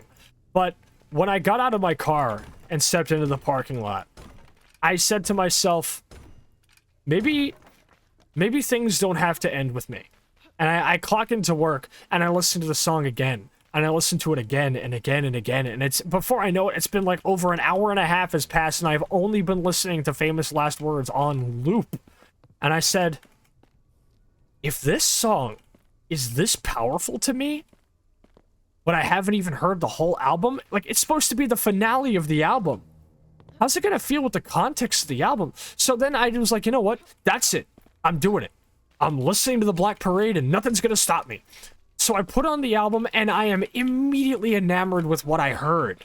Just, God, dude. The first time I heard the beginning of, The End, just the way I, like, the way I love Gerard fucking singing, you know, come on, come all to this tragic affair. It's like, God, it's a, and like, obviously, I'll get into it as I discuss more about how the album began to impact me the most after multiple listens through, and after really, like, sitting on it, and how I began to truly resonate with the Black Parade. But the Black Parade and Danger Days are honestly the only two albums from this band that resonate, like, they're the two albums from this band that resonate the most with me. But a lot of those lines in the beginning of, like, in the first track, the end, hit me so stupidly hard. Like, what is it? Come one, come all to this tragic affair, wipe off that makeup, what's in his despair, throw on your black dress, mix in with the lot, you might wake up to notice you're someone you're not. And just the phrase, if you look in the mirror and don't like what you see, then you'll find out firsthand what it's like to be me. So gather around piggies and kiss this goodbye. I encourage all smiles, I expect you won't cry. The way he belts that fucking line out, oh my god. Chills down my fucking spine every single time. I love the way he does that. And also in the second verse where it's like, when I grow up, I want to be nothing at all. And you're like, oh, it's beautiful. And so I was immediately enamored with the sound of it. And then you get to Dead, which is like this super fucking, like, I actually listened to the Black Parade with Noelle. It was the first time she'd ever listened to it, funnily enough. And after, you know, like, listening to, what is it? Fucking, like, we got right to Dead. And then as soon as she just hears the fucking, like, heartbeat, like, monitor flatline, and the fucking riff, and that fucking, yeah, kind of fucking thing, she just goes, well, I guess he's dead. Oh, no, Gate, what makes that even harder to listen to is the fact that first it's, what is it, save me, get me the hell out of here, don't want to die all alone, and then instead of, well, at first it's save me, and then it's you can't save me. And then it's, if you can hear me, then walk away. That is so fucking hard-hitting. And then I listen to Dead, and Dead is such, like, a fun song. Just like, you know, fucking, and if your heart stops beating. It's, oh, I love it. I'm gonna be doing this a lot on stream. Sorry, I'm gonna be talking a lot about MCR today. How are we only an hour and 40 minutes into stream? It feels like I've been doing this for hours because of how much fun I'm having talking right now. So I fucking love Dead. I love Dead. And then I think, like, oh, On God?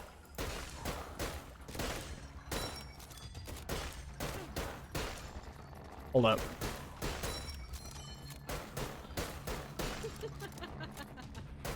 M1 Garen, my beloved. So yeah, fucking, like, The End is such a good song, Dead is such a good song, and what I think when I really started to get into the fucking album, I really like, fuck, what's the song? Sharpest Lives. Sharpest Lives is really good, because what is it? I actually almost know the entire fucking intro part now, where it's, what is it? Well, it rains and it pours when you're out on your own. If I crash on the couch, can I sleep in my clothes? Because I spent the night drinking and, I spent the night dancing and drunk, I suppose. If it looks like I'm laughing, I'm really just asking to leave this alone. You're in time for the show. You're the one that I need. I'm the one that you loathe. You can watch me corrode like a beast in repose, because I love all the poison away with the boys in the band. God, it's so good. Like, Sharpest Lives is probably the most, like, 3 Cheers song on the album, and it shows. I think that, what's this, Gate, what's the song that comes before, Sharpest Lives? I'm just having, like, complete, like, overstim brain fog right now. But, like, it's The End, then Dead, and then, This Is How I Disappear. This Is How I Disappear is really good, I admit, but it's not quite my favorite on the album, but I do love it, you know? It's a song that I just really like, but nah, House of Wolves is later. But I fucking love Sharpest Lives. I love the way he sings it. And I really like the way that he just says, why don't you blow me? And then he waits a couple of beats and just goes, a kiss before she goes. And it's like, ah, that's good. Okay, firing squad, I guess. I've been sentenced to firing squad.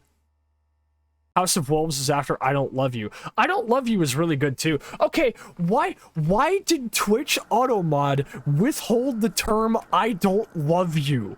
What the fuck? Yeah, what the fuck? Oh. It's like, really? I'm sorry.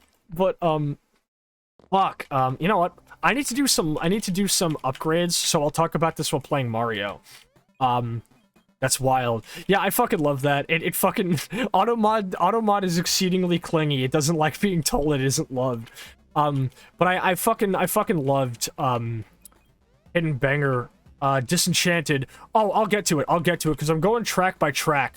I'm going track by track gate. Alright? Oh, I killed myself. I'm going track by fucking track here.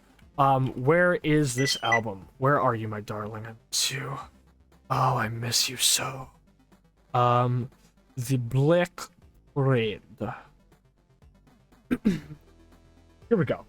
So then, Sharpest Lives, and then Black Parade. Black Parade on my first through runs was still really good.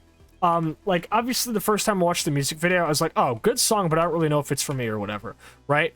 But then, like, I listened to it in the context of the album, in the context of, like, this person is literally waiting to die at a moment's notice, you know, kind of thing. And the Black Parade just, like, I'll get... When I finish talking about all of the songs and explain why the album hit me so hard, I'll explain why, like, the song Welcome to the Black Parade is so powerful to me. But God, I fucking love that song, you know? Like, the fucking... Like, I remember as a kid hearing it and being like, oh yeah, fucking carry on, whatever. It's like some, you know, fucking saccharine sweet shit. And now I hear it and I'm like, we'll carry... And I'm like, oh, I love it. I love it. I sung that so out of tune. But I don't give a shit. I don't give a shit. I love that fucking song. I sing along to the whole fucking thing when it comes on when I'm at work. I don't give a shit who's near me. I will carry on. And in my heart, I can't contain it. The anthem won't explain it. But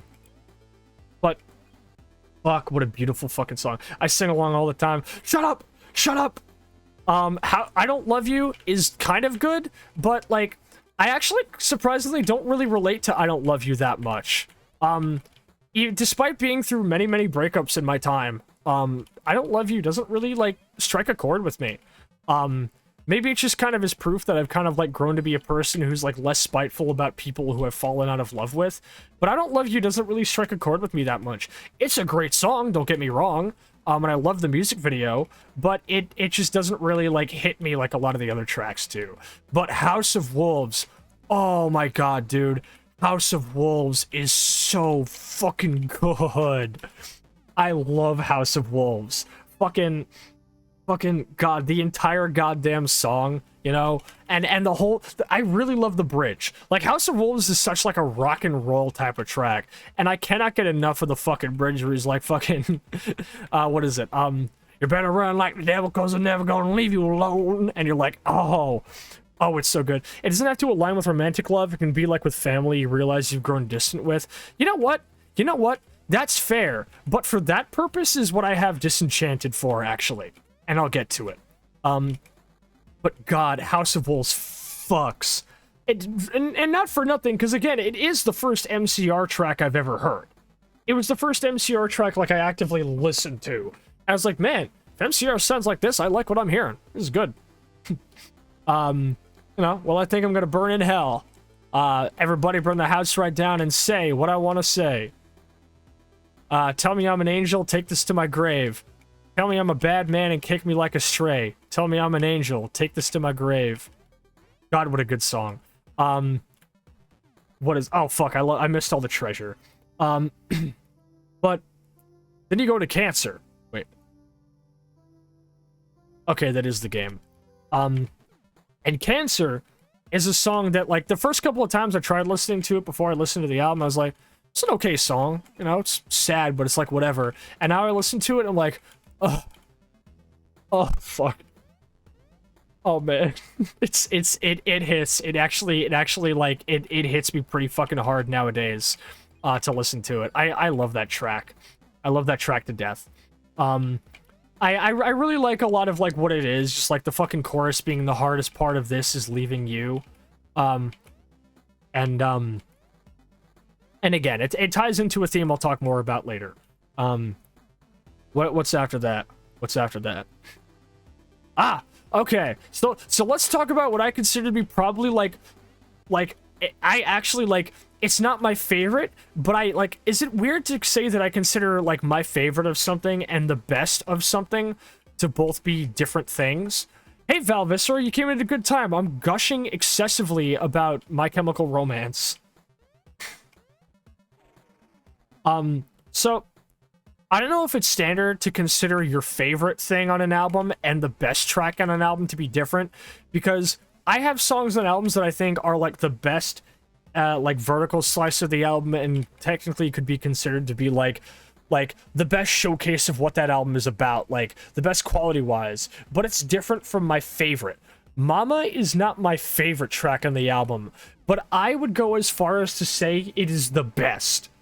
Like, Mama is so good, dude. Fuck. Like it's probably the widest in terms of scale, being about, like, somebody who died in World War One, and, like, the last memories he ever had were that his mom didn't even really love him, you know, just a fucking, what is it, you should have raised a baby girl, I should have been a better son, and it's like, oh man, Mama is so good.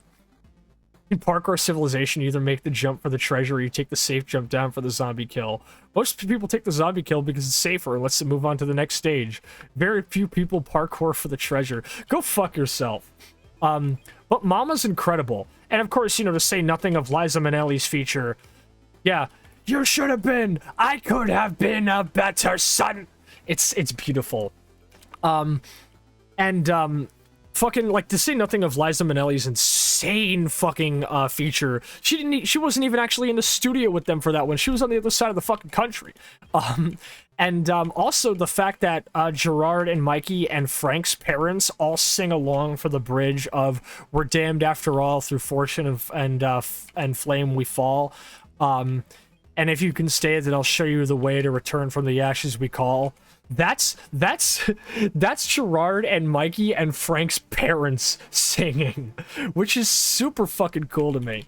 I'm a firm believer in that your favorite on an album doesn't have to be the best, and the best doesn't have to be your favorite.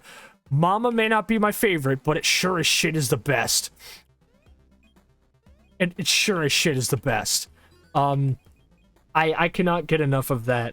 Because I love songs about, like, and not for nothing, but, like, you can tell that MCR have always had a sort of, like, fixation on the World Wars, because, I mean, fuck, just watch the music video for Ghost of You, you know? But, like, I can't stress enough how much I love Mama and how cool of a fucking song it is, you know? We all go to hell. Mama, we all go to hell. It fucks. But do you guys want to know my favorite song on the album then? So they're actually back to back. Because Mama, I think, is the best. But Sleep is my favorite. Sleep is easily my favorite. Sleep is actually a type of song that, while I was listening to all of MCR's music, every album, every song, everything, I was like, there's one type of track that I like the most, and I haven't found it yet. I was like, I need that, like, anthemic, like, screamo post-hardcore track with, like, a wall of sound chorus. I need it to be, like, blistering. I need, like, a wave of chordal noise to wash over me. I need to be, like, sobbing. And I found it. It was Sleep. It was Sleep. The chorus of Sleep is huge. It's massive. Knives, it's good to see you. How are you doing, Knives? Oh man, can someone give a shout out to Knives Style, please? Death by Knives. Good timing, by the way, Knives. I'm gushing about MCR some more. Here we go. Actually, I will do it myself. My voice is getting scratchy. Thank you for the canteen sip, by the way, Nixie. The big, like, wall of sound, I need to be, like, sobbing, this track needs to be massive tune that I found was Sleep. Like, the chorus is gigantic. It washes over you, you know? The fucking, the verse, you know? Fucking, Was it some say now suffer all the children and walk away a savior, or a madman and polluted from gutter institutions? What? God, what is it? From gutter institutions, don't you breathe for me, undeserving of your sympathy. And it's like, fuck. Sleep is my favorite. Mama, I think, is the best on the album, but Sleep is my favorite by the widest imaginable margin. Sleep has me bawling every time I listen to it now, especially, in no small part, because of the very end of the song being just Gerard screaming the phrase, "Wake up." Just wake up. And I'll talk more about why about that hits me pretty hard, and y'all are probably gonna roll my eyes when I do, but I don't give a fuck. Sleep is incredible. Sleep is a song I cannot understate how beautiful it is. And then you got Teenagers. And I made a tweet about this because I'm like, it's such whiplash. It's such whiplash because I will be crying and fucking like, you know, like sneezing and snotting and like sobbing after Sleep. And then Teenagers kicks in and I just have to pretend that wasn't happening because I can't not sing along to Teenagers too. So I'll be sitting there with like my eyes looking red as shit from crying and just going, they're gonna clean up your looks with all the lies in the books. They're to make a citizen out of you. It's so good. It does hit in middle school and adult life. Yeah. Fuck, what is it? What is it? Okay, it's, fuck, I'm trying to remember now. They're gonna clean up your looks with all the lies in the books to make a citizen out of you because they sleep with a gun and keep an eye on you, son. So they can watch all the things you do. Because the drugs never work, they're gonna give you a smirk. Because they got methods of keeping you clean. It's so good. It's so fucking good. I love that song.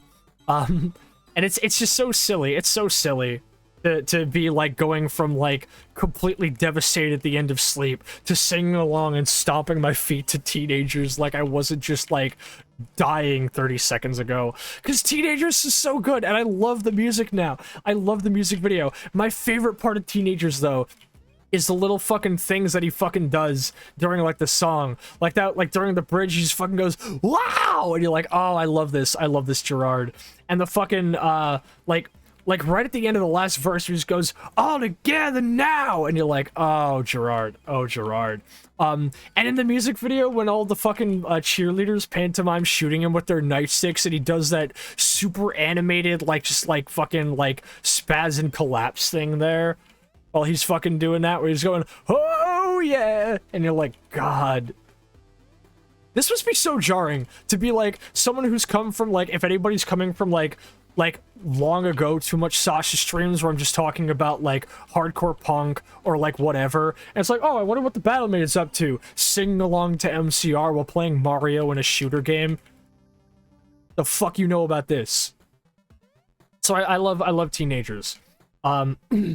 And, so it leads into my second favorite song on the album, which is Disenchanted. It's so weird how you don't get the idea of teenagers until after you're a teen yourself and you realize it's not a song demonizing them. It's about how society does its damnedest to suppress them into their norms and quell the rebellious phase.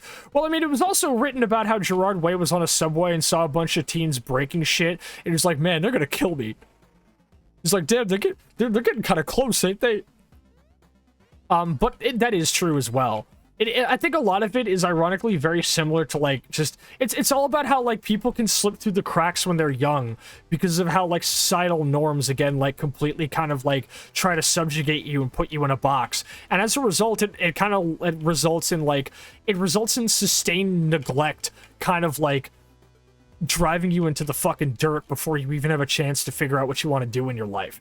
I think that's a great theme for a song, to say nothing of it.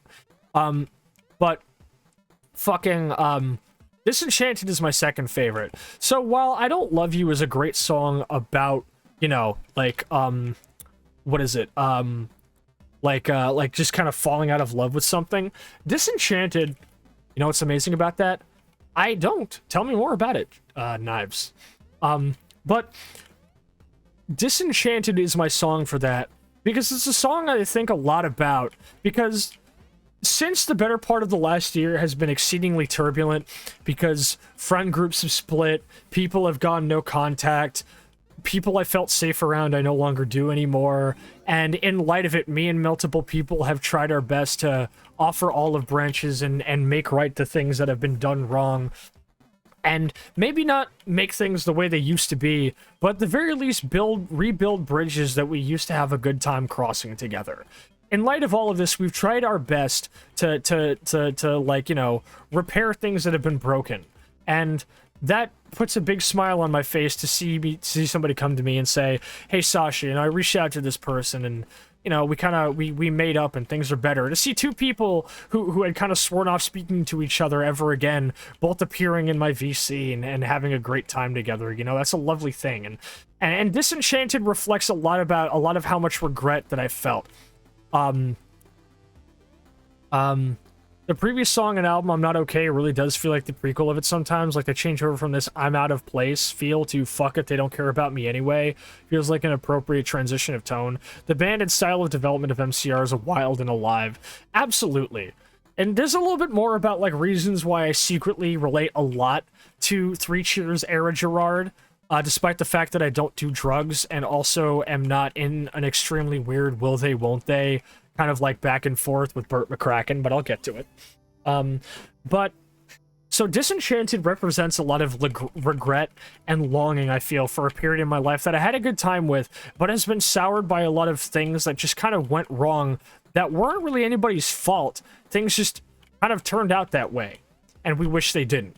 And it's why it hits me really hard when he just says, you know, fucking, what is it? I was there on the day they sold the cause for the Queen. As the lights all went out, we watched our lives on the screen. I hate the ending myself, but it started with an alright scene, you know? And especially the line, I just finished a video about the shipping culture of One Direction, Larry Stylinson. I don't need the MCR version. RIP! Sorry, it's gonna happen anyway. You're playing Nightmare Reaper? You fucking know it, and gushing my ass off about MCR. Good to see you, Pichu. I hope you're doing well today. But, like, so because of, like, a lot of... Disenchanted is a song that hits me hard because it's how I felt about streaming. It's how I felt about streaming until I was able to pull myself out of that fucking hole. You know? The fucking... What is it? I spent my high school career spat on and shoved to agree so I could watch all my heroes sell a car on TV. It's like, dude, as somebody who spent so long, you did talk to me about it, but I've been playing it since about 2022. It's kind of been one of my favorite comfort games since then. But yeah, so like as somebody who's like, you know, kind of had to spend a lot of time kind of like, you know, doing my best to kind of, like, appeal to an algorithm. Holy fuck! Lex Temporis! Holy shit, thank you for the raid! Hold up, I'm gonna put a pin in this fucking banter. Welcome on in, Raiders. How are you doing tonight? Lex, it is good to see you on a fucking raid. Let me give you a shout-out. Everyone who is in here, please go check out our good friend Lex Temporis. The, I think Steampunk Cat Time Traveler, I think, right? Please check them out. They're lovely. Fantastic streamer. Lex, thank you for trusting your community with me and bringing your people on in here. This banter is so full of pinholes. I'm sorry, dog. It's a pincushion at this point. It's Swiss cheese. But, thank you for trusting your community with me. Hello, everybody. I am Too Much Sasha, the Chernobyl battle maid. I cook, I clean, I kill, and when I'm not doing any of those things, I'm here on Twitch streaming spooky shooty games and talking a fuck ton about music. Tonight I'm gushing out about My Chemical Romance and how much I love My Chemical Romance. Did you know that I love My Chemical Romance? Well, I do.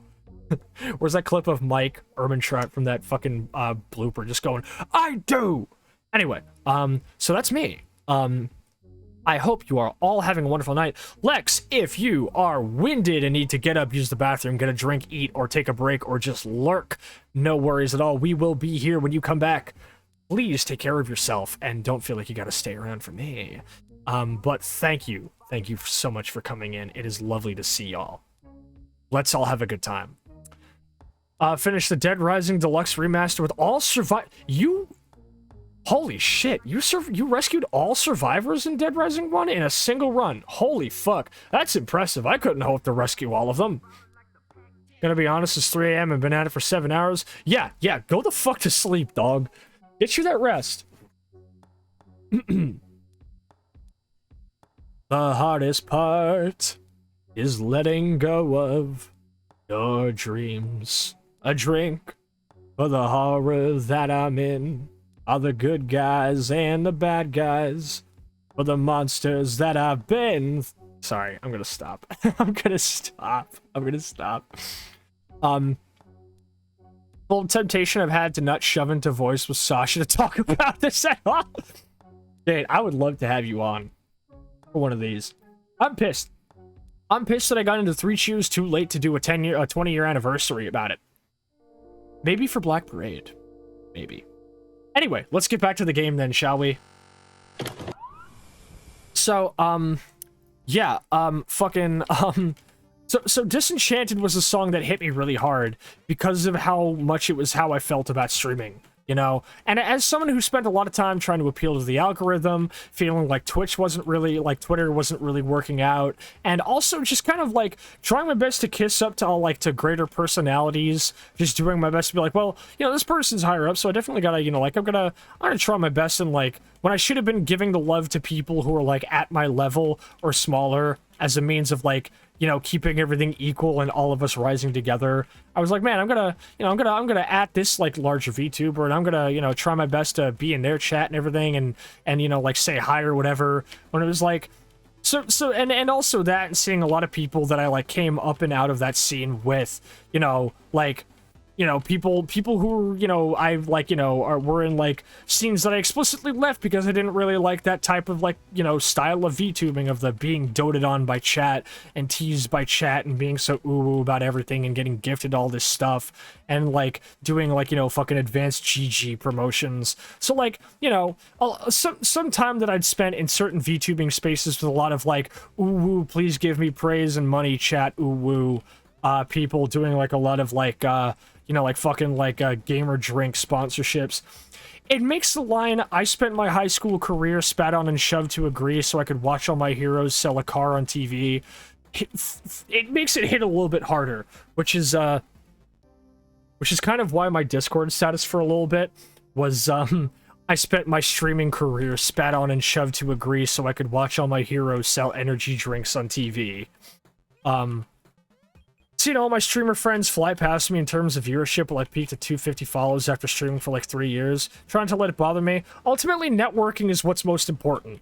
Make sure you're always like networking with new people and doing your best to like branch out and make friends, but make sure it's natural. You don't want it to be one-sided or parasocial or be used by somebody.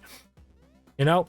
If something's not working out and you're not feeling the chemistry, then just like be happy as a friend, but you don't gotta, you know, like be like, you know, lift up the people that you think are the people who deserve it most, you know?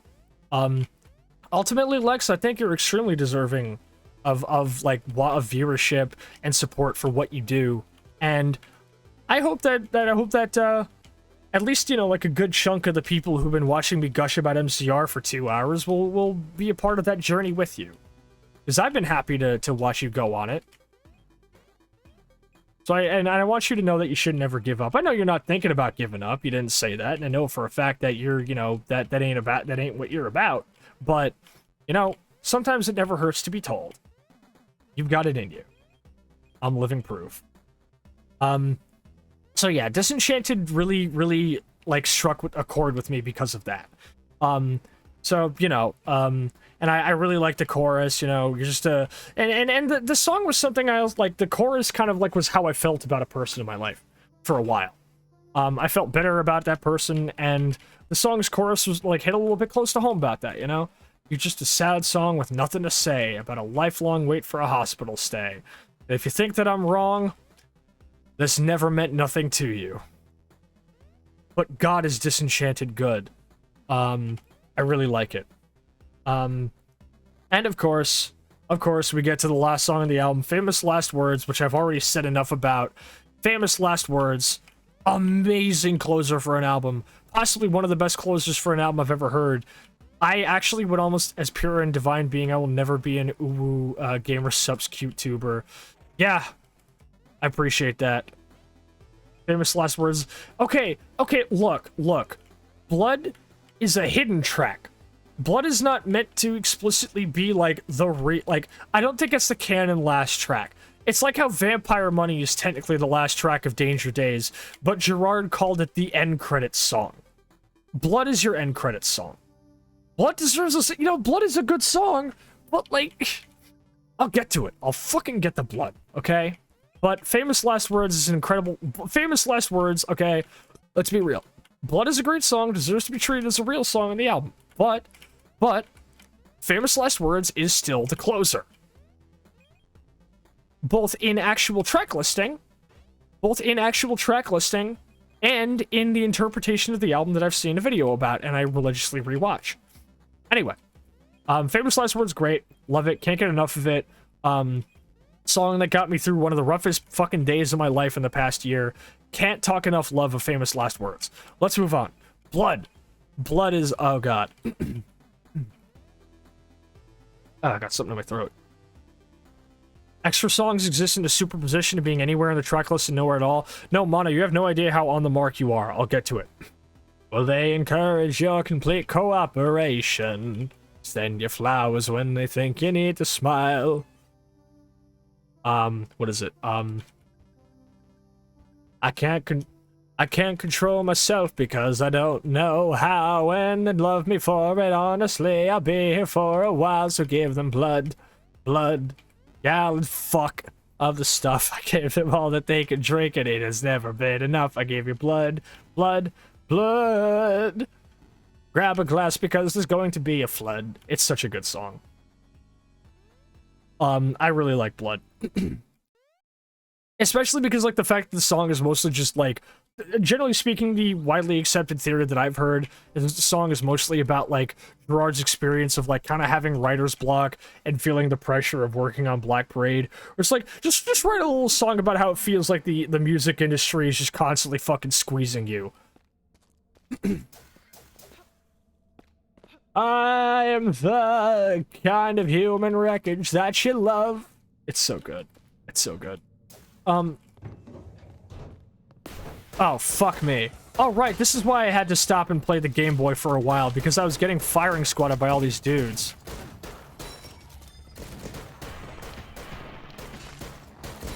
The vampires of any industry you enter as a creative. Oh, and don't they know about vampires? As much as Gerard used to say that vampires would never hurt you, it looks like they were never perfectly invincible either. And that's okay. Because unfortunately, you either sing songs about the music industry fucking you over, or you're underground forever. That's just a fact of it. So let me talk about why Black Parade hits so hard for me. And it actually ties a lot into the...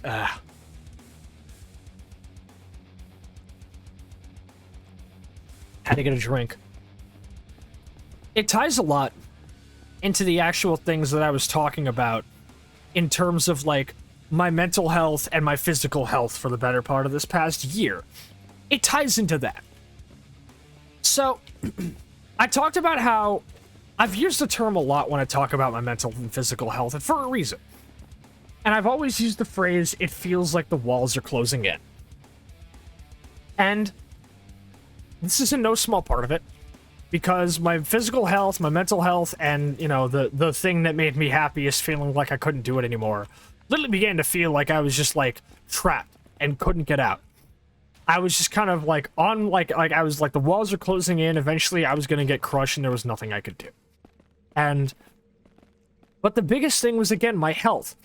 The fucking stomach problems I've been having, my breathing, my ears. It started to feel like I just kind of been, like, neglecting my own health for so long that, like, I could no longer, like, it was too late for me to do anything about it.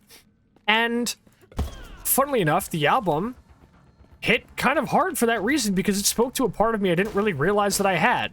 The part of me that said, I don't want to go yet, but it feels like I can't, it feels like I'm going to, whether I want to or not, because that's just where my life's going.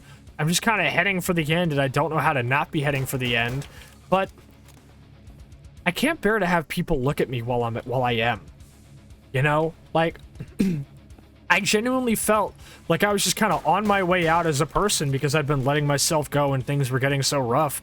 And I was just like, I couldn't help but be struck with that feeling of like, I almost just kind of want to push everybody away so that they won't be crying when they have to say goodbye to me, you know? And I know that's dire and dark to talk about, but it's true. It was how I felt. It was like, I feel like I'm living on borrowed time, and I can't stand to let people see me fall apart like this. To see me come home crying every single day, clutching my stomach and not wanting to be around anybody. To be wishing the fucking ring in my ears would stop for all of this. I just wanted it to end, and I couldn't stop feeling like it wouldn't, and I just didn't want people to see me breaking down like this. And that's why Black Parade hit so hard to me, because so much of the album is about that exact thing. You know, that's why in fucking the end at the very beginning, it's fucking save me, don't want to die all alone, save me, get me the hell out of here, you can't save me, if you can hear me, just walk away. You know, it's why you get the shit like, I'd encourage all smiles, I expect you won't cry, and shit like that. It's the, like, I feel like I'm just kind of on my way out, and I would like, if I can, I would like to just start throwing names out there. Just start, like, you know, fucking taking shots at everybody I've surrounded myself with. And, like that one scene in Batman Begins where he's in the fucking, like, party or whatever, and Ra's al Ghul comes to fight him. He's like, alright, let me at least get the people out first. And he does it for their own safety. He knows it's gonna make him look like a piece of shit asshole. But he does it because he knows it's better this than anybody dying in the crossfire. So he just starts going, oh, you know, you sycophantic suck-ups. Leave me in peace. And that was how I felt. I started feeling like I almost had to, like, start taking shots at people in my life in hopes that they'd, like, back away from me and that I couldn't hurt them with my own self-destructive behavior, with my illness, with my hurt. It was, I'm on my way out. And I would like everybody to please exit stage left because I don't think you want to see this happen. And that was why Black Parade hit me so hard. Because that was how I felt. And Black Parade was the first album in a while that made me feel like that. Do I have cancer? No. I hope not. Knock on wood. You know, I don't have any reason to believe I do. Because I certainly don't show any symptoms of it. But to think that an album specifically about that resonated so hard with me, because the feeling of, like, living on borrowed time and you know, like, there's nothing really left to do but to push people away so you can't hurt them with their absence, and then at the last moment realizing, wait a minute, maybe I do still have shit to live for. I don't want to die. I don't want to go. Maybe I can still fight to make things better, to make the world a better place. And Black Parade was all about that. It was the first album in a long time that really made me feel seen and understood for feeling like I was living on borrowed time and all of that.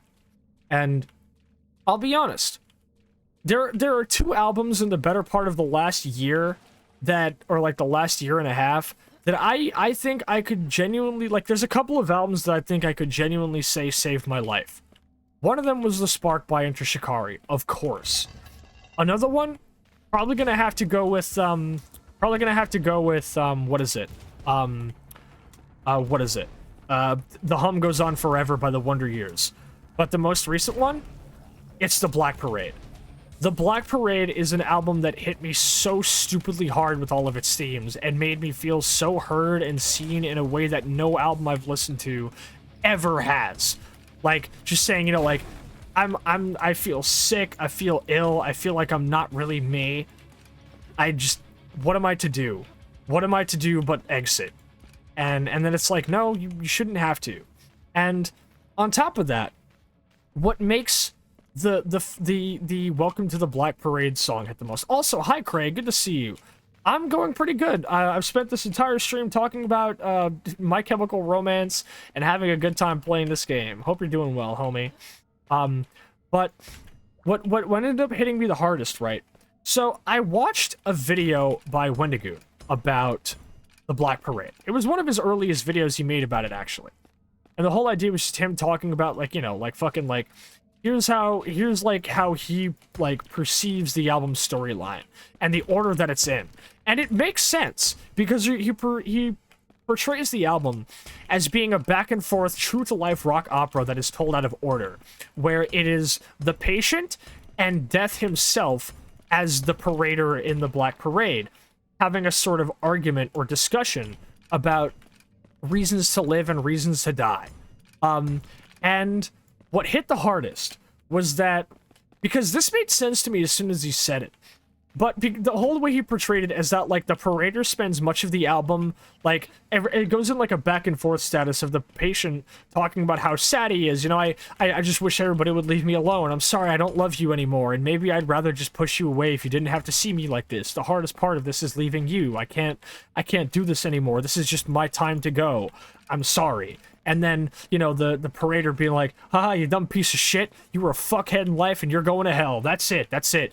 I get it. You're sad. Whatever. Everybody is. Nobody isn't. Come on. With me. Let's go. And then eventually beginning to see some of himself in the patient and realizing they're more alike than they realized, because they didn't need to be the people that they were. They just were forced to be it by the world that they were thrown into. And they could have been better people and lived better lives and maybe even not died when they did if it wasn't for the world that they had been born into at that point. And realizing they had that sort of like, you know, common ground, you know, and realizing that deep down the patient really was like a good person who just made a lot of really bad decisions. And what clicked the most was the way he just was like, Welcome to the Black Parade is definitely the final song on the album. It comes after Famous Last Words, but the way that Wendigoon portrayed it was that Welcome to the Black Parade is the finale.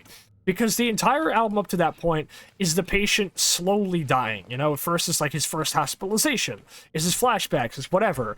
And things kind of get better and worse, and as he's kind of navigating the afterlife and these feelings he's having, Welcome to the Black Parade is the finale, because it's when he's finally dying. But there are other parts of it that matter, like what is it? Leap? He portrayed as being one of the last tracks, and it's after Death / you know, like the parade leader has come around and realized that the patient does kind of deserve a second chance, and that, like, he knows he will do better if he's given another chance, and that, you know, like, he can be better. He isn't the person he seemed like he was, and maybe this doesn't have to be the end, but the patient has already accepted that he's gonna die. Because the first song, the song before it was Disenchanted, you know? It's like, well, I guess, you know, that's kind of it, you know? I hate the ending myself, but it started with an alright scene. And just, well, that's kind of it for me, I guess. And then, you know, Sleep is like him saying, alright, well, I guess it's time for me to go, you know? Close my eyes, roll me over, this is it. And what hit me really hard and what makes Sleep really emotional for me is the way Wendigoon is like, Sleep is the parader desperately trying to get the patient to wake up from his coma, to try and shake him back to being alive again. At the very end, that's him screaming, wake up, because he's like, no, what are you doing? You can do this. You can do this. I'm giving you another chance. It doesn't have to end here. Give it another shot. Come on, please. Wake up. And realize, like, hearing that has irreversibly changed the way I perceive the song Sleep. It is so fucking powerful to hear, and it's part of why the ending of that song has me bawling every time I hear it.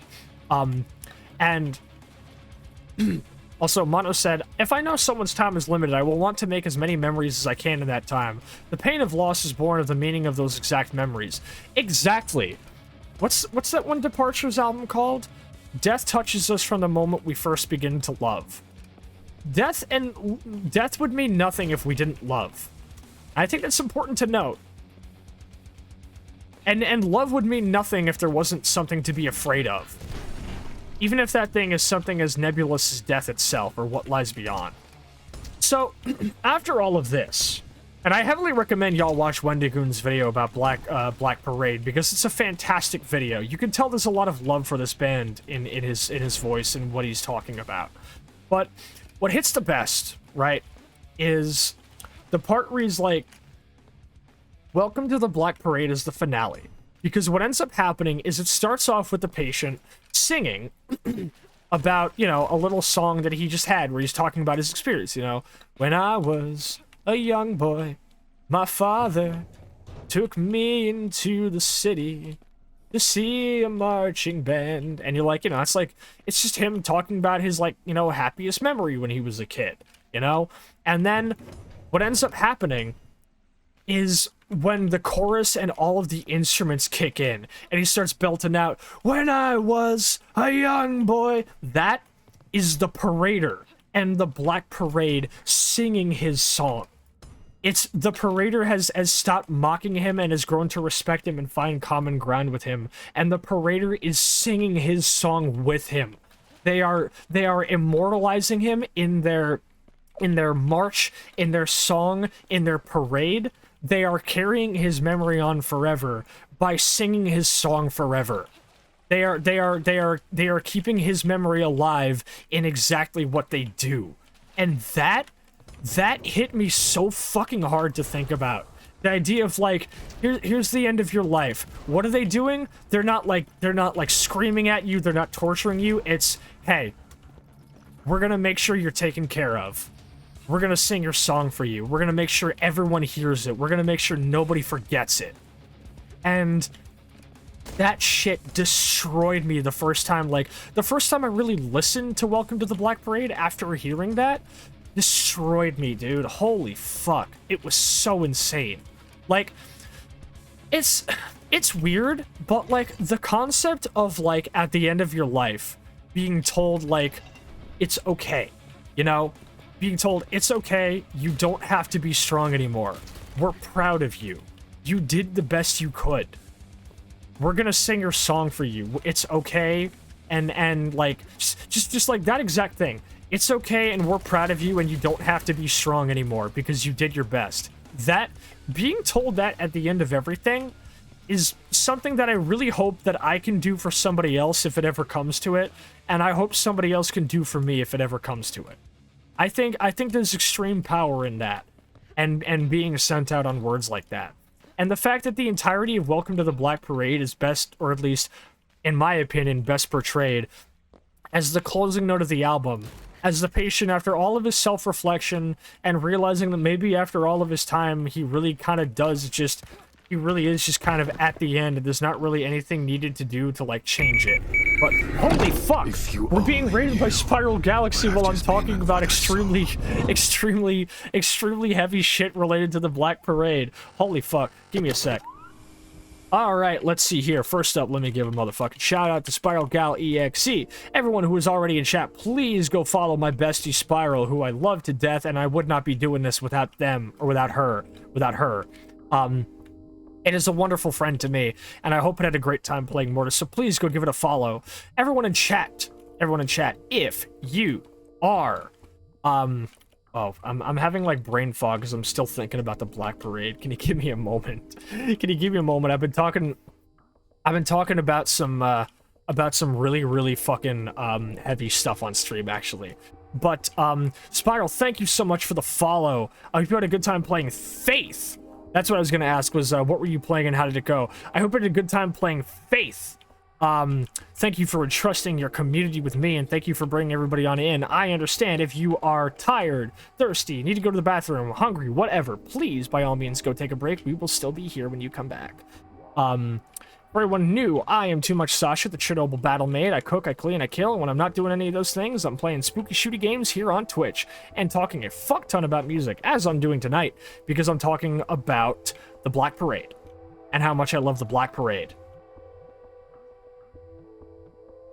Okay, that's my fucking intro thing. I think I finally got it all down pat again. Got through another ending with Chapter 1, got most of the way through Chapter 3, which was the only one you hadn't played yet. Extremely good game and unsurprisingly scary. Or surprisingly scary. Yeah, I've heard Faith is fucking horrifying. I really need to play that game. And I can't wait to. So I'm excited to. Thank you so much for the raid. And, let's get back to it then.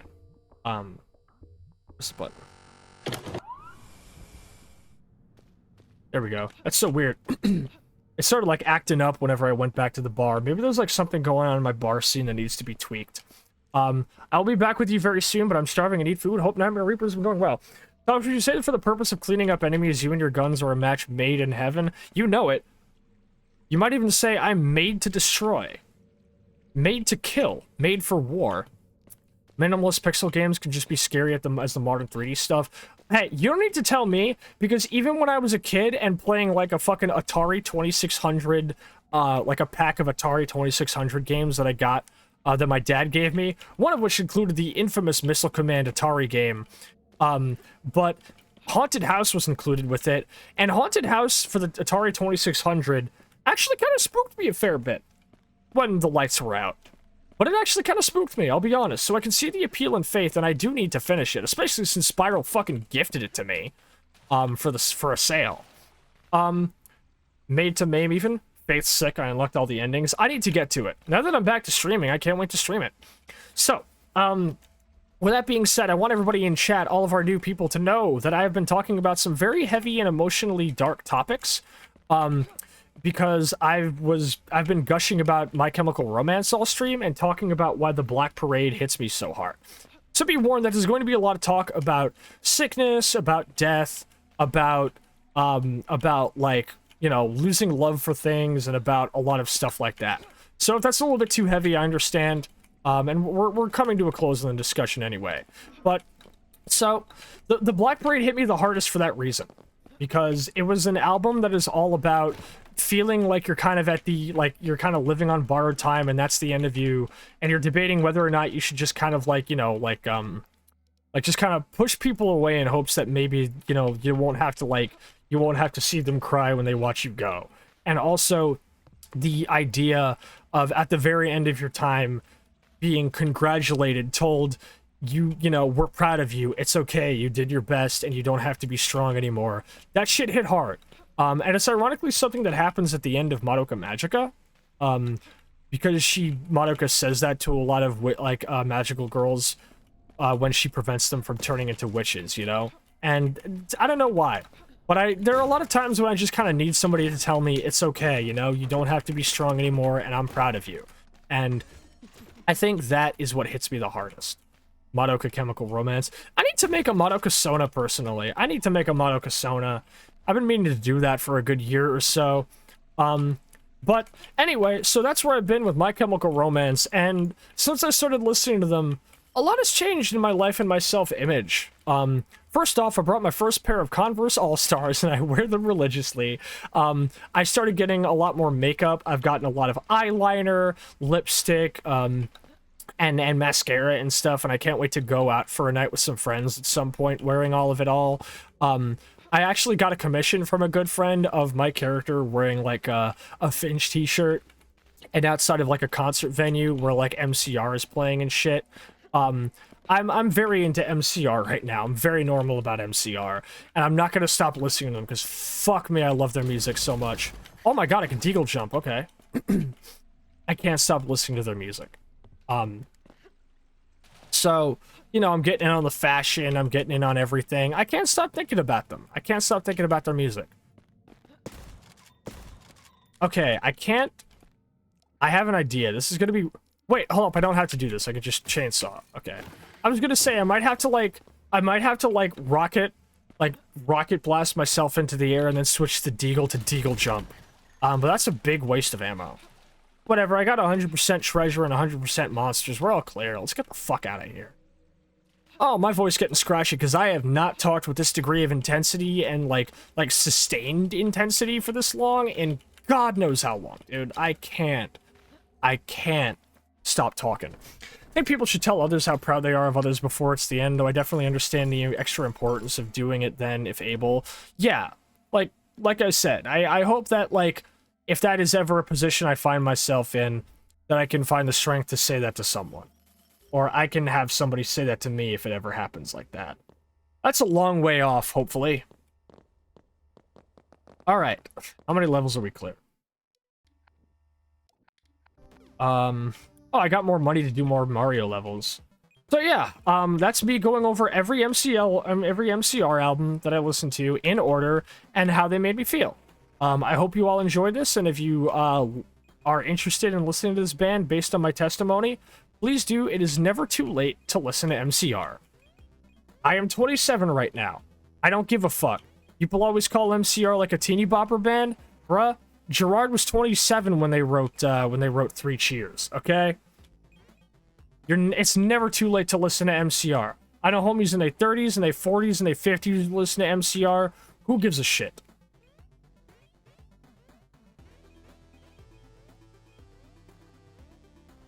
It's why also I couldn't really show it off because I haven't been using my Live 2D model today because Nightmare Reaper doesn't like to play nice with Live 2D or Live 2D with VTube Studio. Some like programs just really don't like to play nice with it. But to say nothing of it, I actually, one of the more recent patches I added for my character of a band logo is the MCR logo specifically from their Three Cheers era, and another from their Danger Days era. I love Danger Days so fucking much. I played fucking Forza a couple of days after getting into it, and proceeded to immediately buy a fucking what is it, 1977 Pontiac Firebird Trans Am, and immediately do it up in the Killjoys like style to make it look like the Killjoys car. And I immediately went around and took some insanely good photos of it. So if you want to see those, go onto Twitter and to my Twitter, and they're gonna be tagged up with the phrase what is it? Killjoys make some noise, I think. Either that or Look Alive Sunshine. One of those was the Need for Speed Heat version, the other was Forza. You'll know which one is which. Because the Forza screenshots I gave letterboxing and proper color correction too.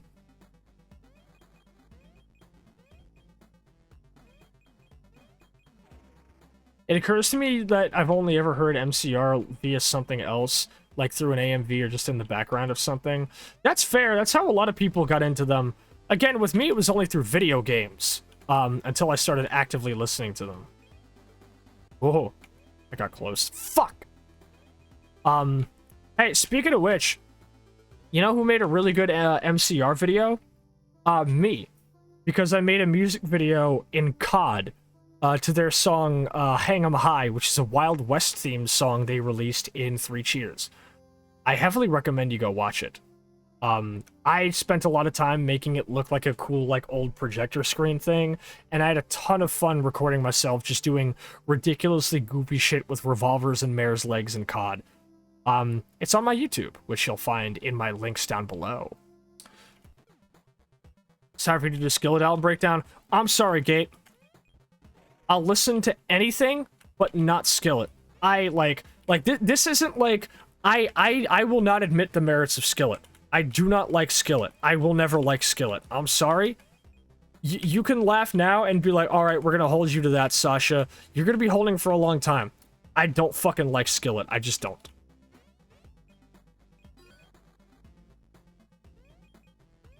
Mainly because the vocalist of the band is, like, insane. Dog, Naruto's like, you want Naruto AMVs, like, Linkin Park and 3 Days Grace are right there. Shame Linkin Park is a fucking Scientologist for a vocalist, but I guess you can't win them all. Hey, they can't all be singers. Dinner has been had? Welcome back. I'll tell you what, I'm thinking of going to my BRB state, actually. Because I want to show y'all something cool I did. So, obviously, wait, hold up, what is that? Is that... Okay, the Molotovs are now sticky bombs. That's fine. So I'll tell you what, because I've been going for like 2.5 hours of just sustained talking about my mental health, my physical health, and music. It's been a long. That got debunked because it was her being born in it and not her beliefs. She got disowned by them for being a lesbian. I'm not so sure because she engaged in multiple practices of witness intimidation of people who were essayed by members of the church. I'm not sure I believe that. Making me feel to stream Nightmare Reaper on the Discord? Hell yeah. So let me tell you what, right? I've been streaming for a good 2.5 hours like this. Voice is getting scratchy. And I gotta go piss real bad. And I want to show you all my new BRB state. Hope you're doing well, Sasha. You rock. Thank you, Lucky. You too. So I'll tell you what. I'm going to show you my new BRB screen with the upgraded VFX, and especially, most importantly, like I said, I improved the VHS and NTSC look of it while also adding new screens to it, like a teaser for an upcoming project, as well as the merch spread, which you can get on toomuchsasha-shop.fourthwall.com. But also, I've done more VFX stuff, so you will hear it tonight first. But whenever I go to my BRB screen, well, first I gotta go into the bar to show you.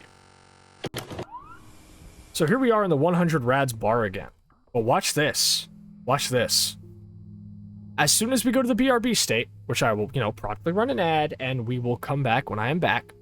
But when I go into the BRB state, you'll notice things sound a little bit different. I would hope. See you all in a bit, friends.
Top story. Oh, wait, hold on. No. We'll let this play. Memphis rapper Tommy Wright III beats a 3-year sentence. Live at 10, local rap star Tommy Wright III gets off easy with 14 days in the penal farm.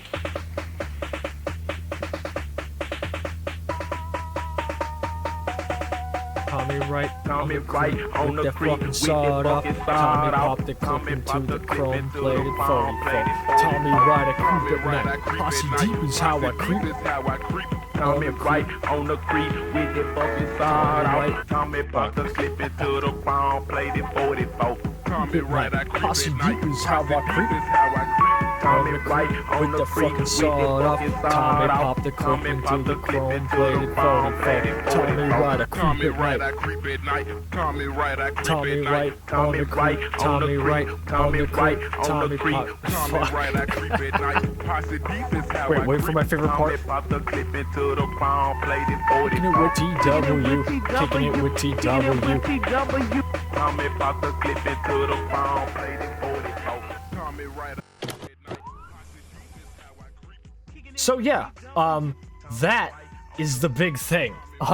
So the enhanced VFX, in the bar, really proud of how that turned out, or the enhanced VFX in the fucking BRB state, you know. Is this an underground hip hop? Yeah, this is like early 90s Memphis hip hop from Tommy Wright III. We love Tommy. Tommy Wright, a creep at night. But so the enhanced VFX of the VHS and NTSC distortion, you'll also notice the VHS noise you're hearing in that scene is actually slightly different now. It's a much warmer hum rather than a high-pitched hiss, because it's an actual proper, like, high bitrate wave sample file from a sample pack rather than just a YouTube rip, which helps. And the VHS effect being applied to flutter the audio and give it that nice saturation, so it really looks and sounds like you're watching a TV. Also, y'all might not have noticed it, but I actually want to call attention to it real quick during our BRB, during our just like our chill out stay here. Turn the bar music down. Y'all might have been hearing some extra sounds during my bar scenes, and that's because I recorded about 15 to 30 minutes of sustained ambient sound in the bar in Stalker. Because Stalker's bar has ambient sounds. It has about 5 different kitchen ambient sounds of dishwashing and other clutter that play randomly. And so, it sounds like this.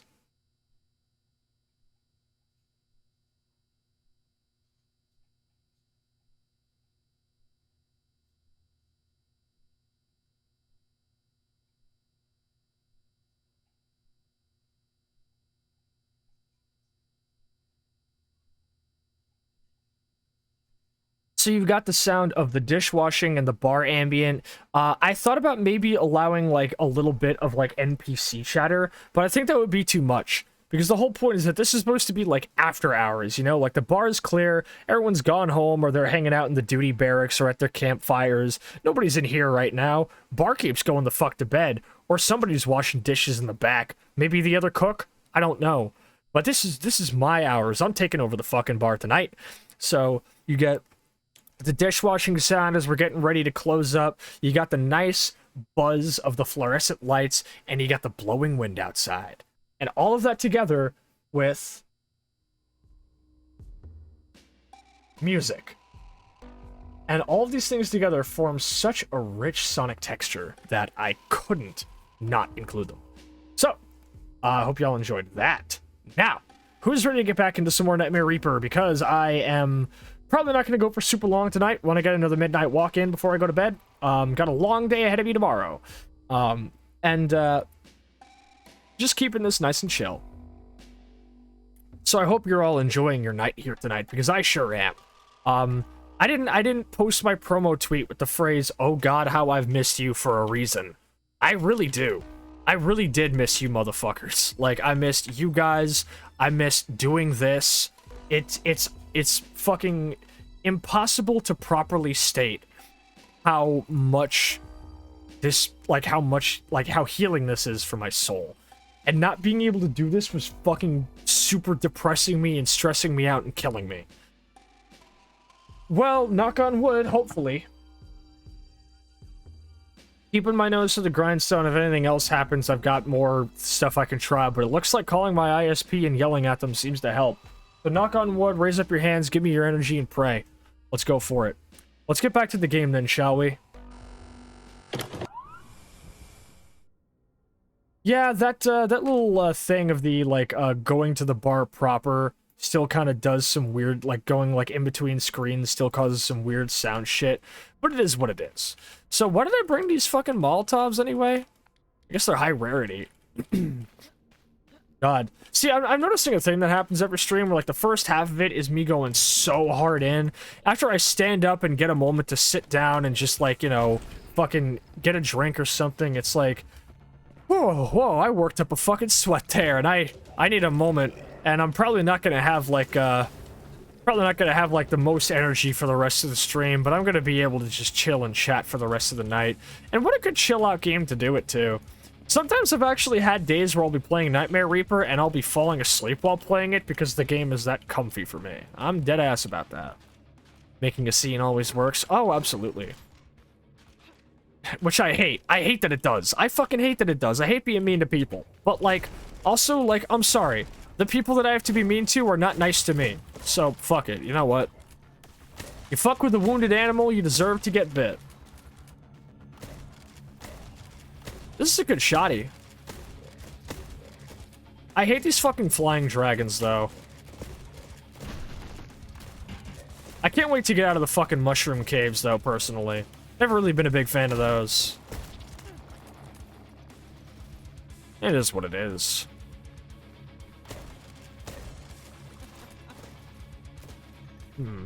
Soon I'll take my evening meds. Yeah, I forgot to mention it, but since the last time I streamed and today, I'm back in the Spyro. I'm back in the spironolactone. And making sure to keep up my sodium intake so I'm not getting any hyperkalemia, even though I technically don't think I actually had that. But it was probably a good idea to act like I was, just to make sure. So, you know, I got that going on. I'm medicated for my stomach. I'm doing well. I'm doing well. Really happy with how things are going, you know? Mono says, big fan of mushroom caves, personally. They're pretty fun. Gus. Where's Gus? Is Gus here? Is Gus here? Is Gus Fring here? Is he giving out fucking Los Pollos or Monos? Where is he? Give me the Los Pollos. I am really badly craving Los Pollos. Look, hey, you know what? You want to avoid hyperkalemia when you're on spironolactone, you gotta keep your sodium up. You keep your sodium up, you eat salty things. You want what's really, really salty? Fried chicken. Give me Los Pollos right fucking now or I'll kill you. I'll kill all of you. I'll kill each and every single one of you. Sorry, I don't know what came over me. Nix knows I got feral for Los Pollos. I think Gus got done dirty. The biggest mistake he made was trusting Walter White and letting him dismantle his entire operation from the inside out. I'm sorry, there's not a single fucking world in which Walter White was a sane individual who actually worked professionally with Gus. Gus was doing fine until that motherfucker came along. Don't give her the fried chicken. Gonna go down bad for him and ain't just gonna be feral. Oh, I will kill. Feral for fried chicken is a mood I deeply understand. You find me a motherfucker who says they don't ever go feral for fried chicken, and I will find you a fucking liar. Real shit. All right, chat. Let's weigh in. Let's weigh in, chat. What's your favorite thing to dip your fried chicken in? Because I know you're not just like cutting it off the fucking bone and eating it like it is. Granted, depending on how seasoned the fried chicken is, you might be able to. I don't know. The grocery store I work at seasons it and fries it pretty good. It's pretty tasty. It's pretty tasty, but I still gotta dip it in something. Gates says, Sasha, how could you be craving fried chicken right now? The whole point of the BRB was you were going off to fry some. Look, alright. I got to fried chicken, but I didn't get to eat any, you know what I'm saying? You know what I'm saying? I swear to God, that sound is actually from the same sound bank as the original Blood. It has to be. If I do, I can already hear the tuba in the background. I'm not quite sure I understand the reference. Talking about piss. Yeah, get it? The joke is that if you piss really loudly, it sounds like frying chicken. Laugh. Naked, cane sauce, and honey mustard. Sauced ranch or blue cheese. Okay, yeah, I'm not talking about like wings or nothing. I'm talking about like a proper thing, like a 2 or 4 piece thing of fried chicken you can get from a place like KFC or Popeyes or that one fucking homophobic place that I'll never go to, ever again. Just like if we're talking about like a very Boondocks. Okay, I haven't seen a Boondocks episode in a very, very long time, but I did really, really like the Boondocks that I was watching. I will never get sick of that scene where fucking Flo Nominal gets his fucking leg broken by Butch. My leg's broken! Ah! But, yeah, so like for the purposes of banter, I'm talking like completely standard, like may or may not be seasoned with whatever restaurant or place's like special blend of herbs and spices. Standard 2 to 4 piece big things of fried chicken, like whole legs, whole breasts, whatever. No, get that. I'm processing the dipping normal fried chicken. I rarely ever sauce up proper fried chicken other than maybe maple syrup if I'm doing the chicken and waffles thing in ranch. You know, I haven't really had chicken and waffles proper. I went to a family wedding in 2022, and the hors d'oeuvres were actually, I don't know, my favorite thing about like big weddings is hors d'oeuvres, right? This one place I used to do a lot of the sound, like, DJing work for, one of the hors d'oeuvres was, like, shrimp wrapped in bacon. Oh, God, dude, I would blow somebody for that. With a gun, away with a gun. I'd blow them away with a gun, if they were holding it. But, like, shrimp wrapped in bacon, oh, God. But, like, this one family wedding, the hors d'oeuvres were very interesting because one of them was actually like fried chicken and waffles on like a fucking, you know, like toothpick. You know what? That tasted pretty good. Those were really, really good hors d'oeuvres. I fucking loved it. It's fried thighs and drums, I go dry. If it's more like boneless fried chicken pieces like tenders, then it depends. This is either ketchup, the place's honey mustard, or this place's special chicken sauce like Jack in the Box. You know, I never actually had Jack in the Box. I really should. My main chicken go-to is Popeyes. I don't know if I have Jack in the Box out where I am. I'll have to go look. We'll have to see. But I haven't really had any... you know what? Actually, no, that's a lie, because I've had Wingstop, too. Wingstop is good. But, like, boneless wings and, like, full fried chicken pieces are very, very different, in my opinion. Features is, for me, it's with honey barbecue sauce or sweet and sour, or drench the fried chicken in honey sauce like the honey sauce you can get from a Chinese food place. You know what? I respect that. With me, it's pretty clear-cut. I like either honey mustard, like Ken's Steakhouse honey mustard, or I like... no, actually, no. I like either the honey mustard or the Hawaiian barbecue, both from Sweet Baby Ray's. Both of those are fantastic. Love that kind of stuff. Love me fried chicken. But I really need to, like, get more into, like, trying, like, the actual, like, proprietary special sauces that a lot of these places, like Popeyes and Wingstop, offer. Sweet Baby Ray's is godly. Sweet Baby Ray's is probably one of my favorite dipping sauce / dressing companies ever. Normally, I tend to like Ken's Steakhouse a little bit. Because, like, let's be real. Actually, no, because if I'm eating, like, wings, like buffalo wings, I go for either ranch or blue cheese by Ken's Steakhouse. Easy. But if it's like regular fried chicken or like nuggets or like tenders, then yeah, definitely either the honey mustard or Hawaiian BBQ from Sweet Baby Ray's, bar fucking none. Fantastic dipping sauce. I love that shit. Welcome to the Too Much Sasha stream. We spent 2.5 hours talking about illness, mental health, depression, thoughts about the end, finding common ground in mutually sad music, and fried chicken. I think that's a good trifecta. There's probably more items in there than 3 I'm probably missing. Sweet Baby Ray's is good buffalo sauce. Ooh, yeah. What I get a lot is one of my favorite things to get whenever I'm like just feeling like a really easy like soul food or like depression kind of dinner is I'll get the Tyson Buffalo Bites frozen. And ironically, they're not like buffalo enough for me, so I actually get Sweet Baby Ray's like creamy buffalo sauce that I like proceed to just lather the boneless bites in. after cooking them, after baking them properly. And then I dip them in ranch or blue cheese. Fucking clears the sinuses out real good, I'll tell you. But I do usually end up paying the price for it the next day.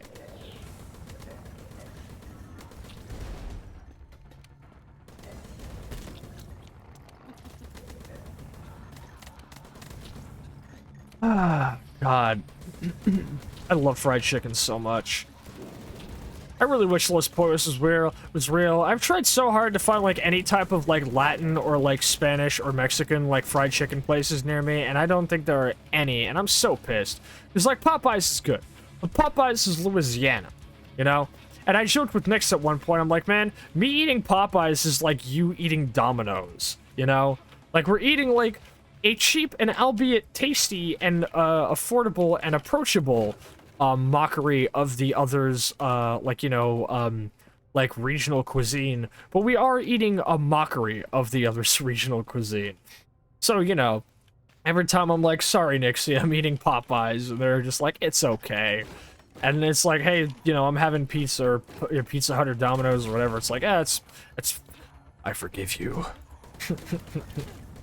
A niche that is sadly underfunded. Here's the thing is, like, there are a ton of places that are like Mexican or Spanish or Latin that do chicken, but it's always grilled. It's always grilled. And it's like, yes, grilled chicken is nice. It is arguably probably a little bit, like, moister and less dry than fried chicken, but, like, fuck, dude.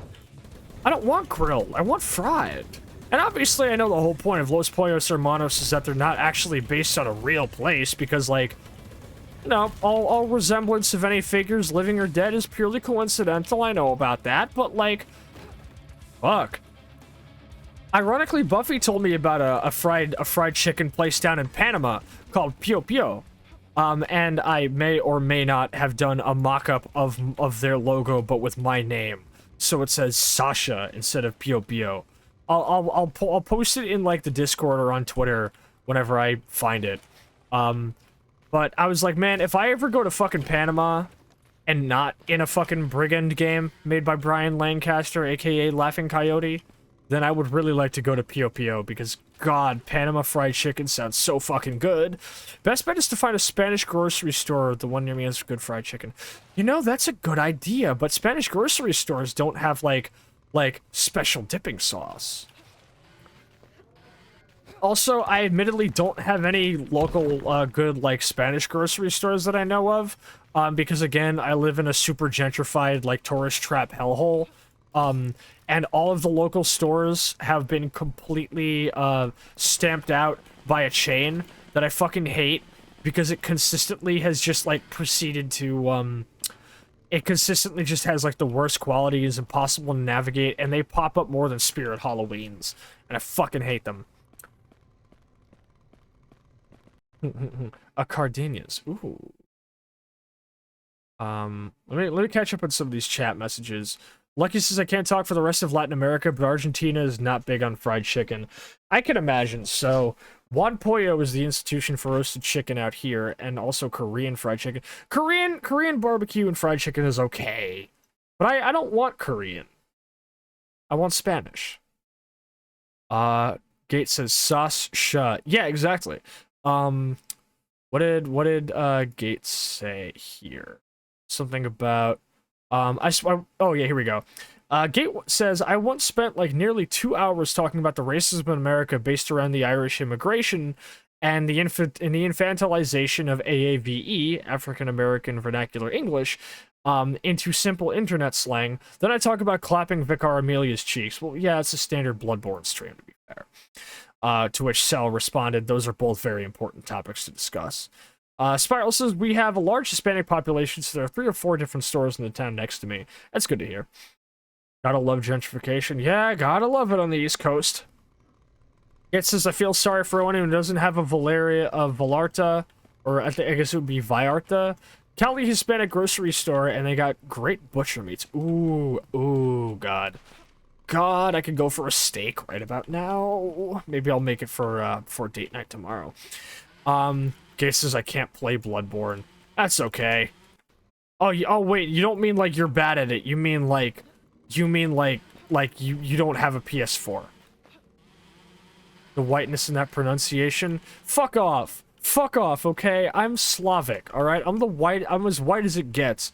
The only thing whiter than me is the fucking weather where I come from. Want to play Bloodborne again so bad. Fuck, I can't keep up with the chat. Shit. Here we go. This is a little bit better. I don't need these to be that wide. Friar's big enough for chicharrones. Chicharrones bigger than your chest. My boobs are not that big. My boobs are pretty modest. I'm like B cup at max, homie. Spiral says I want to play Bloodborne again so bad. In earnest? What's stopping you? First, I've never owned a PlayStation in my life.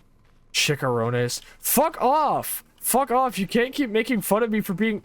Well, you can and should keep making fun of me for being white, but it doesn't have to be about this. I'm not hearing pronunciation, so I'm not able to, like, get the pronunciation right on the first shot. Chest implied your torso, not your boobs. Oh. Oh, anyway.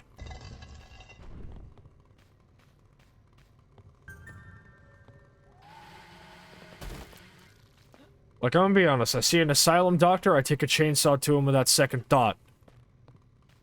Don't look at me and tell me you do different. I know you wouldn't. You're my chat. You know better. I've taught you better.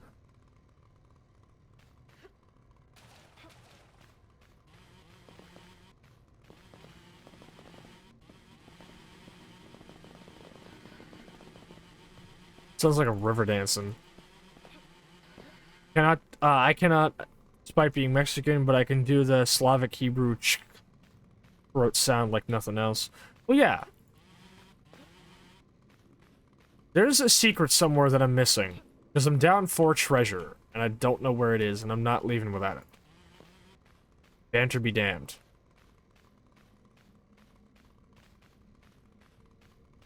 I'm white, but I've lived in Cali all my life, so I do all the, double L pronunciations and R rolls. I'm not great at R rolls. I'm not great at the R rolls, but I'll tell you what I can do. Whenever I'm listening to, This Jet Set Life Is Gonna Kill You, I can do the R roll on that one pretty good.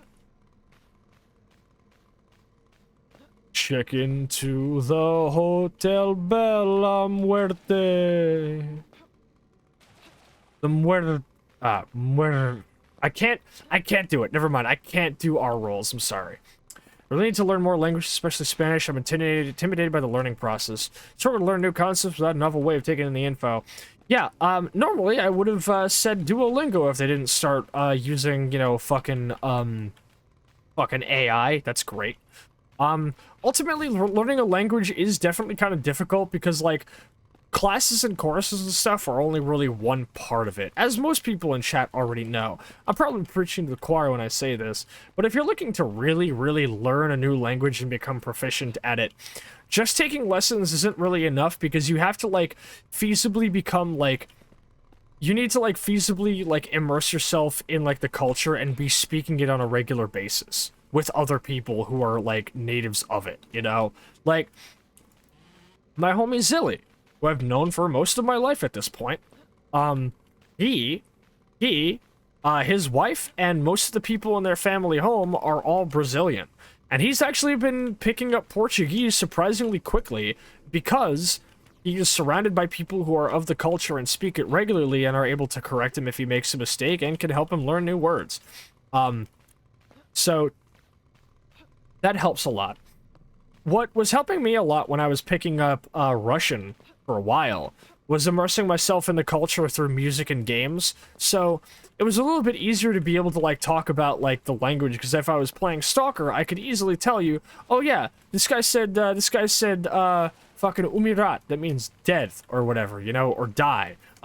This guy said zhenshina, that means this. I heard somebody say whatever. And also listening to fuck tons of music from all eras, whether it was 2000s, like, art rock, or, like, early 80s new wave and post-punk, or even, like, a lot of, like, 2000s pop. And even, like, modern, like, reggae, or, like, new metal or whatever. Just cultural immersion, language immersion is extremely important, and it is tantamount to properly learning a language is you have to be able to like dive into it. And if you're constantly like hearing it all the time, whether it's in music, film, games, anything like that, you are constantly hearing it and able to bounce it off of you and pick up new words and learn new things. And again, I think, like, if we're talking about like priorities, right? Good lessons is like your ground, your proper like ground floor shit. But then you gotta like immerse yourself in the culture, whether it's films or music or anything like that. But like, I would say top of it is knowing somebody who like either has it as their first language and is fluent in it, and you are able to converse with. Having somebody you can converse with in that language you're attempting to learn is like, I would argue to be like top of the fucking board.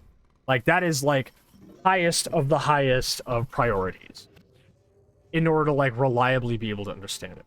Was the fucking secret room right in that area? Are you shitting me? And I only heard it? Ah, fuck.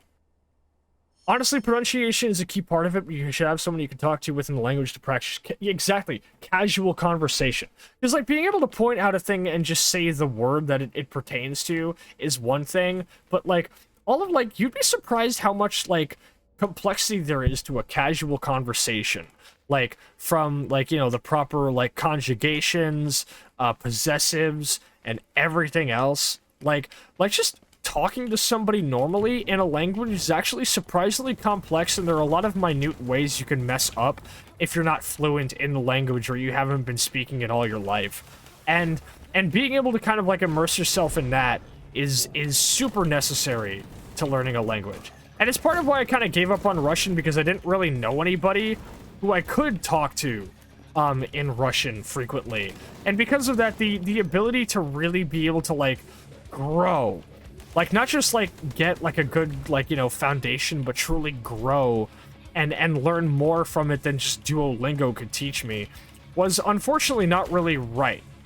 Because there's a lot of things that come up in casual conversation that, like, language lessons can't really teach you. They can't teach you for every scenario, every pronoun, every conjugation, and every, like, thing that is going to come up in a conversation in a language.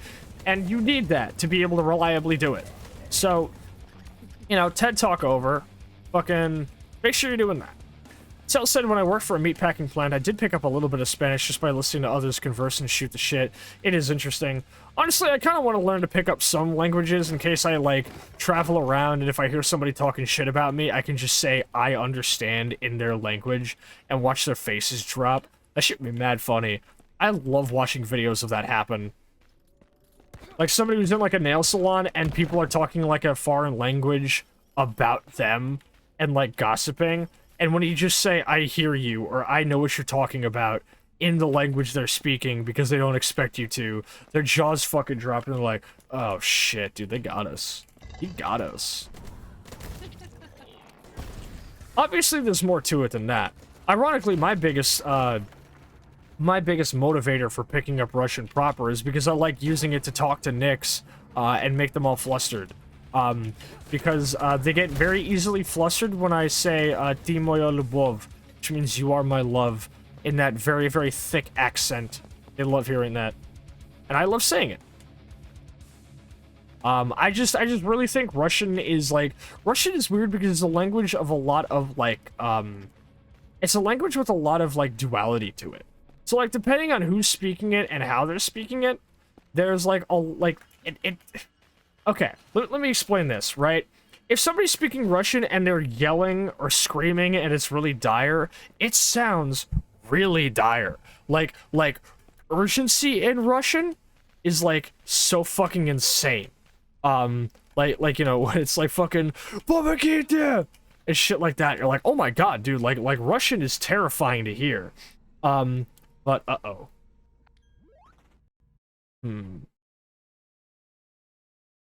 Oh, that was weird. Had a little bit of a hiccup there.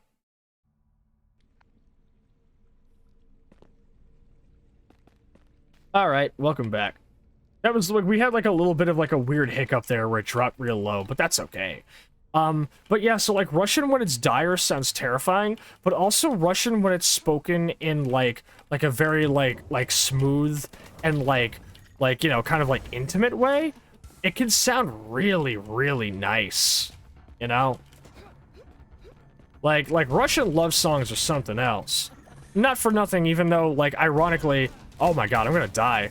Ironically, some of my favorite Russian love songs are actually extremely crass on purpose. Like, one of my favorite Russian love songs actually is from specifically a version that was covered by Volgograd. But it's the phrase, it's a song "Cowboy," and the main line of the song is "Ty moya losha, я твой cowboy," which means you are my horse and I'm your cowboy.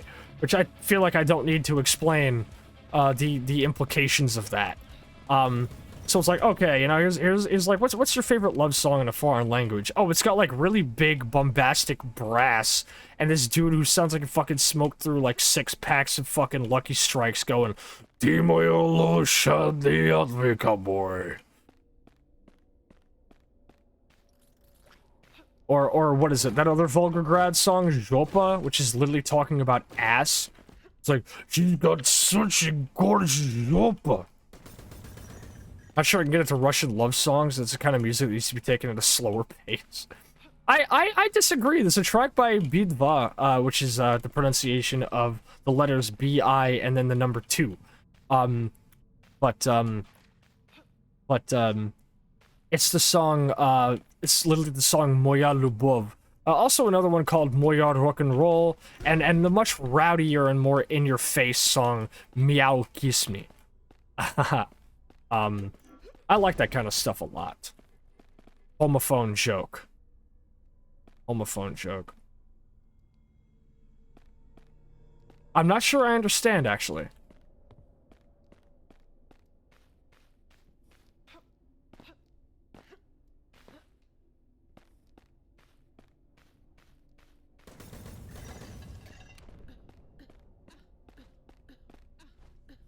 Russian. Oh.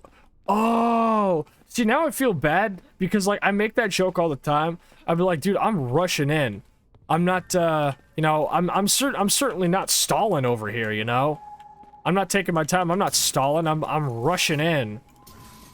Fucking, Oh, I missed a ton of shit. You know what? A shotgun with pierce chance is gonna be useful for crowd control. I'm gonna keep that one. Fucking, what is it? I only know 2 Russian songs, both lullabies, one being soft and talking about the moon watching over you, and the other telling you not to get too close to the end of the bed or a wolf will eat you. So on track for big Russian energy. Yeah.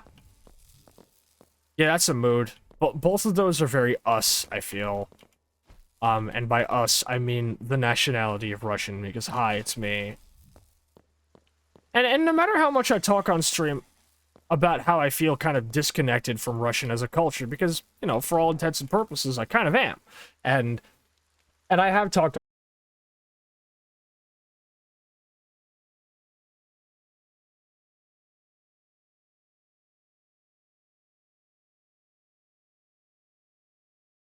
I'm gonna go to BRB until this ends. Ah, we're back? We're back. We're back. Yeah, I've been hearing a lot of people talking about how there's been some weirdness with Twitch lately. I find that likely. I think there's just some... Yeah, we're back. I think there's some fuck-ups with Twitch. Because Chance was telling me about it, and Pinch as well. Twitch just kind of seems to be having some weird fuckery lately. Because again, like, it had, like... If it was just really bad connection, then it would just have, like, a really, like, low bit rate and, like, a lot of drop frames. But this one hit to, like, pure disconnect. Which means that something was fucky about Twitch, because it had pure disconnect, and also I was still online and my internet wasn't out. And it wouldn't go to disconnect unless either A, my internet was out, or something was wrong with Twitch. But that's okay. That shit's gonna happen eventually. Also, I just noticed the fucking, follow and sub things aren't showing properly. So let me just fix that. Where are those? Follow and subs. It should be here. Can I just take this moment to fix this? Overlay, widgets, latest follow, sub 1, sub 2. Why are they not showing? Why are they not showing the proper subs and follows on my thing? My own little shut deal. Shut. Give me a sec here. I probably shouldn't be fucking around with this, but I don't care. Overlays, follow in sub 2, copy.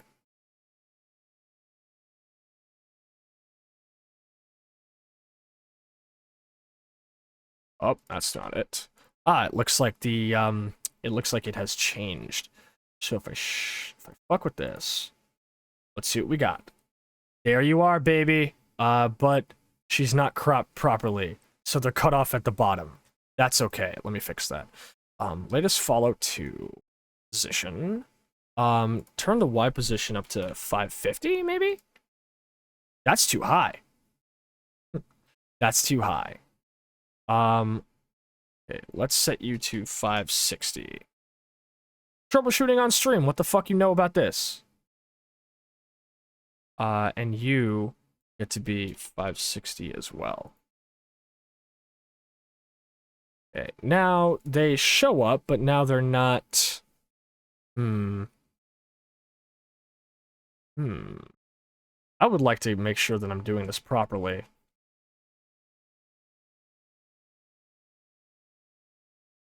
Fresh cache. There we go. Alright, well, we got it. Good enough. Let's get back to the killing. We're probably going to cut us off at 12 on the dot my time. This has been a long one. I'm proud of how this has been going. I'm happy to be back in the saddle. I'm confident things are going well. Wish Twitch wouldn't be fucky. You also had some notifications that sounded off, but nothing showed. I believe that as well. Let me go fix that real quick too then while I'm at it. Because it looks like Mix It Up just kind of changed the URLs of all of its overlays. No? Okay, that one is fine then, so that's weird. Oh well. Maybe I just need to turn on browser source acceleration again, but I hope not, because I don't really have the GPU power to spare with my fucking Live 2D model. Did you refresh the cache? I did just now, so let's hope it keeps. But I'm proud of how well I've been doing tonight. I'm proud of how well I've been able to talk at length about stuff. Didn't let anything get me down. I'm having a great time, and I'm really happy to be back in the saddle. Again, I'm not really going to be able to do, like week schedules posted every Monday and shit like I was for a while at least. Especially since, you know, schedules are tentative with my partner, though, you know, the nights we dedicate for ourselves are usually on nights that I was never streaming anyway. I think that was a happy little accident at some point. But, so, you know, it's gonna be, like, tentative. Some nights I'm gonna be busy with other stuff, some nights I won't. You can expect a Stalker Tuesday. I'm probably gonna do my best to make sure I'm at least pulling up for Stalker Tuesdays. You know it, you know? But that's that. Mix It Up from my experience, you should always refresh cache before hitting live. Yeah, I believe it. Yeah, and you always gotta make sure you open the app before you open OBS. That's like the rule of thumb. Guess we're skeet shooting.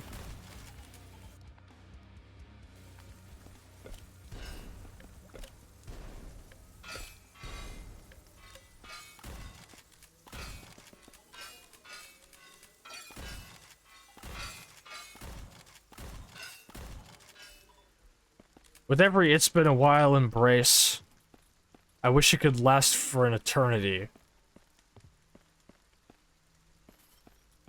Quietly praying for the courage to say, "Oh God, how I've missed you." Secret? Secret tunnel! Secret tunnel. I've been watching The Last Airbender with Cell and company. It's been a good time. Keep finding cool voice actors in it. I was like, oh, this guy who makes weapons for the Fire Nation, I know him. That's Mr. House. This guy, the fucking face stealer or whatever. That's Nazir from fucking Skyrim.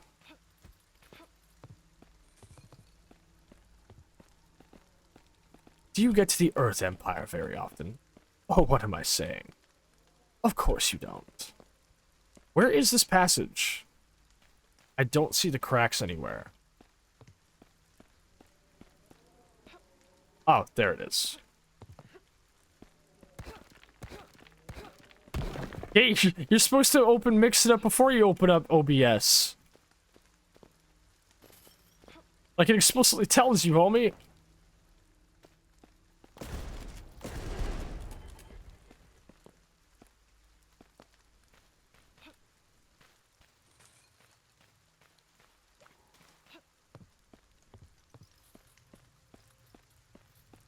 Honestly, I'd chalk up additional networking issues to the, to a fucking weather thing happening, too.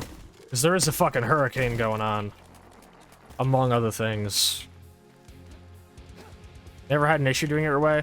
Knife says I was blessed with a new cover, a very meaningful memory song. I just had a happy cry. Oh, ooh, did I just get an AK? I'm happy about the song, but I'm also happy about this AK. Let's see here. Increased fire rate, increased crit chance, and increased pierce chance. Oh, man. Hold up. Can I unlock a thing to grab a fucking +2 weapon? No. I don't think so. Level 2 rarity weapons aren't something I'm going to be able to unlock for quite a fucking while. It's gonna be a ways off. That's okay. I mean, if you never had an issue doing it your way, then if it works, you know? I mean, I'm never gonna tell somebody else how to run their ship ever since I first met Sinful Scientist. When that motherfucker told me he ran an entire stream, like, OBS crashed, but it doesn't actually close unless you click OK on the pop-up. Homie ran an entire stream with OBS technically crashed because you just never clicked the OK button on the notification. Like, that is ballsy. That is fucking wild. I don't think I could ever pull off something like that, but he did it. And I'm like, you know what? I'm never gonna tell somebody else how to fucking, like, run OBS or how to run their shit. Because, like, if that's something you can do, then clearly, like, the fine technical details of how the software works are not that rigid.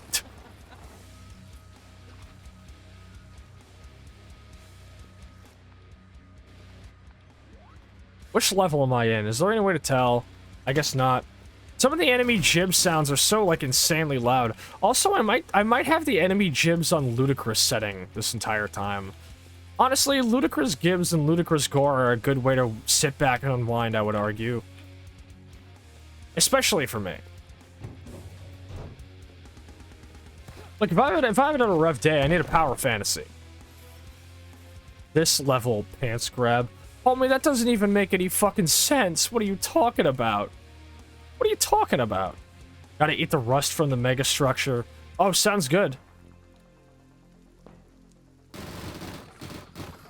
You playing Lawrence Lure, by the way, Motto? By the way, expect me to stream Lawrence Lure. I've been explicitly avoiding anything to do with it until I'm able to stream it. There are tons of games that have come out and that I've also got that I have staunchly refused to play until I've been able to stream again, and I'm so happy I can stream again, specifically because I've wanted to be able to play them when I go live. And Lawrence Lore being chief among them, because I played the fuck out of its demo last year and loved what I was seeing. Makes more sense here. Go fuck yourself, okay? Look, Hawk Tuah is funny in, like a completely ironic context. Alright? If y'all don't want to be here for me when I rebrand inevitably as Too Much Sasha, then that's fine. I don't need people like that in my life, you know? I don't need no doubters. I don't need no crab bucket motherfuckers. I'll be happy the way I am. Maybe that's not true. Maybe I do need you guys. Especially since I spent, like, so much of the stream talking about how much you, like, the presence of y'all has made life bearable and enjoyable. And made me feel like I'm really doing something for the betterment of myself and mankind. So maybe I shouldn't speak like that. But it is funny to say just for the bit, I will argue. Yeah, see, here's the thing, like, when I started out the fucking stream, I was talking about, you know, fucking, when I was talking about, like, how, like, boomer shooter music is kind of at a little bit of a crossroads, because it's all kind of starting to sound samey. Hate to say it, 90% of the early game, riffs from Andrew Hulshot all fit into that do-do, diddle-do, do-do, diddle-do kind of riff, and it's like, okay, it's a good riff. It's a good riff, but maybe I don't need to hear it this much. Okay, yeah, boss fight is gonna happen. Because he's got the topaz tree. So this would be a good time to end off, like, right at the finale. Oh, never mind, okay. We're missing 1 enemy and 5 treasure. I wonder where that could be. I'm not resting until I find that motherfucker. Let me reload this. Get myself all ready. Oh, Too Much Sasha. What a great time it's been. Also, by the way, definitely not going to be a stream on Sunday. That's me and Nix's anniversary. Not happening. Sorry. Tuesday, sure. Tuesday for sure. I will do a stream on Tuesday. Just not Sunday. Oh, it's you. Bitch. Still missing 5 treasure, which means it's a secret. I turned the volume up to hear the secret tunnels easier, but the fucking enemy death noises stack and they get so loud. Gates to Sasha, I will have to unfriend you if that happens because I don't associate with spitters because of the quitter mentality. Okay, Hawk Tua does not mean that kind of spitting, Gate. These are mutually exclusive types of spitting. I'm sorry. Why am I talking about this? Why am I talking about the logistics of blowjobs on my stream? Like, we can get this in depth about mental health and fried chicken. The sky's the fucking limit, I guess. You do not open on a closer? What do you mean open on a closer? Now we're just getting to like fucking like regional like mannerisms that like are completely removed from me.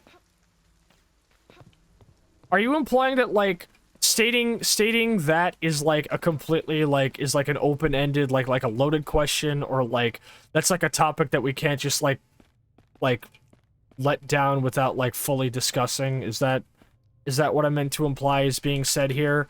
Because the implication is that Hawk Tua is that you spit on that thing before you suck it. But you're, like, when you're talking about spitters in the context of quitting, you're talking about spitting out the nut instead of swallowing it. That's what we're talking about, right? Is that what you wanted me to say? Are we on the same page now, motherfucker? Or would you like me to go into more detail? I can do this all night. I could be talking in the chat during the outro screen about the logistics of blowing someone if you'd like.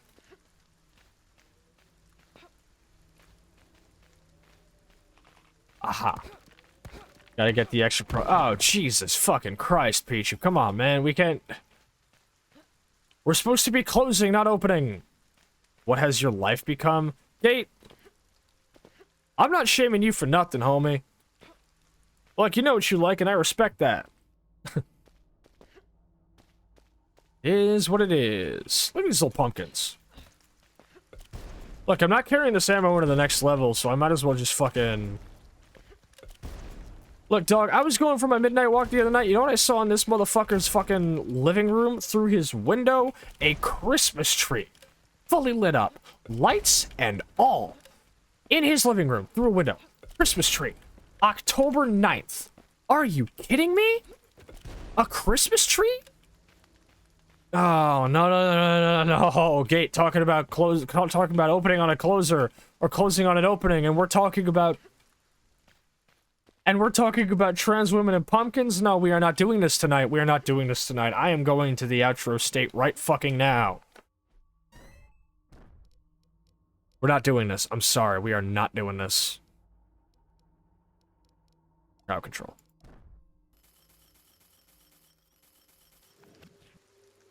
Call the Men in Black. That's an alien. Alright. Okay.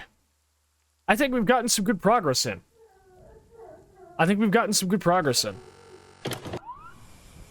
So, with that being done, I think we're gonna head on down to the bar, play us out, and head to the outro for tonight's ending. So, that has been a fun little stream.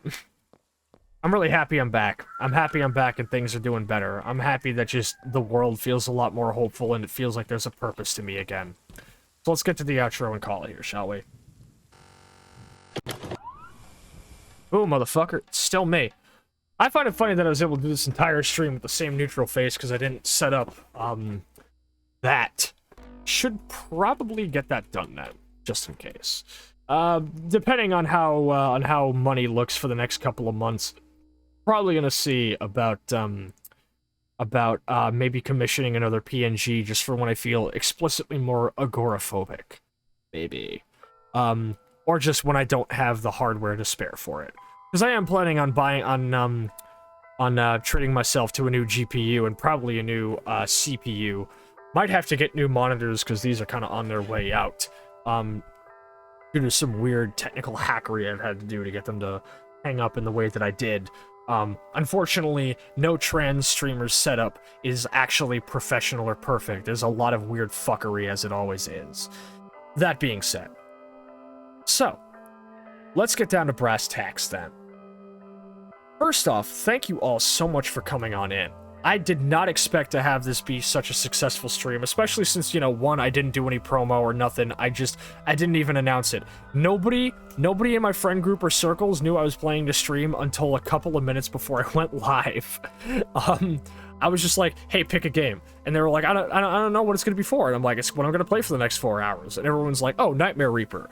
And I was like, well, see you all in the Too Much Sasha stream for Nightmare Reaper.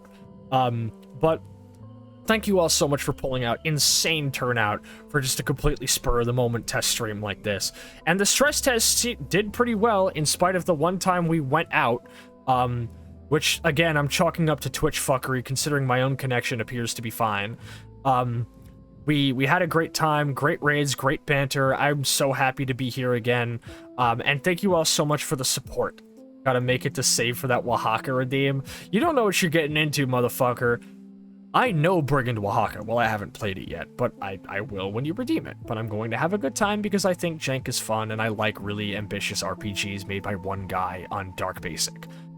That being said, without wishing to stall too much by treading over my same words again and again and again, thank you all so much for the insanely good turnout tonight.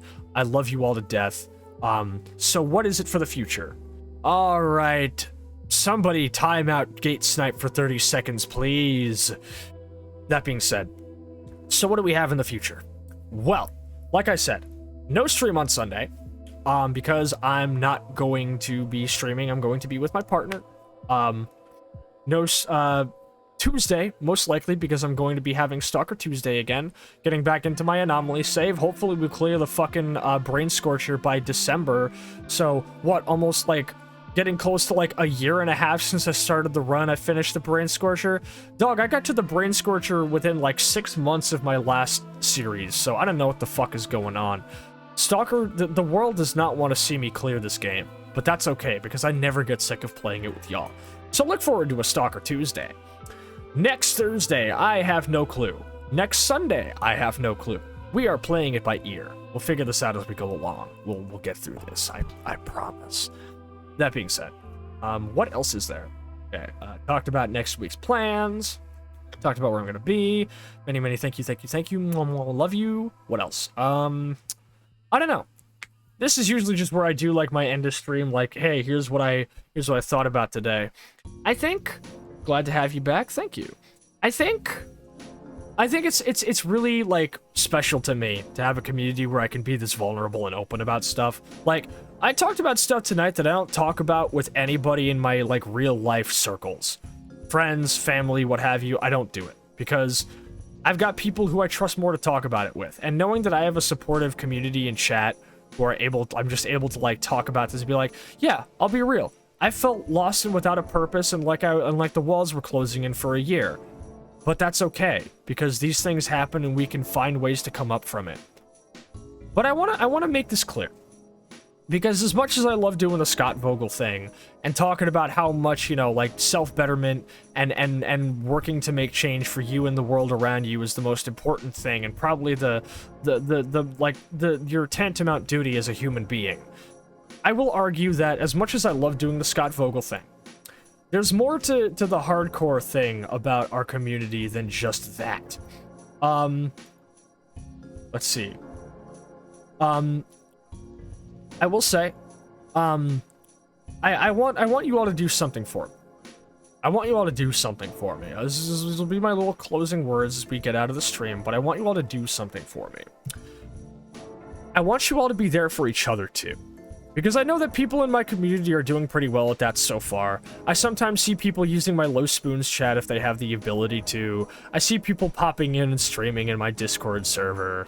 I see people doing all sorts of stuff, pulling up whenever I pull up. But, you know, I always tell people to not leave the VC as soon as I leave, because, like, you know, I don't want to be the center of attention. If somebody comes into my Discord server and they're only ever talking to me, then I feel the need to pull them aside and say, hey, look, dude, you want to be a part of this community, you got to be a part of it. not just like here for me. I don't want to be the only one that you're conversing with in my server. This is about us and not me. So I want you all to do something for me.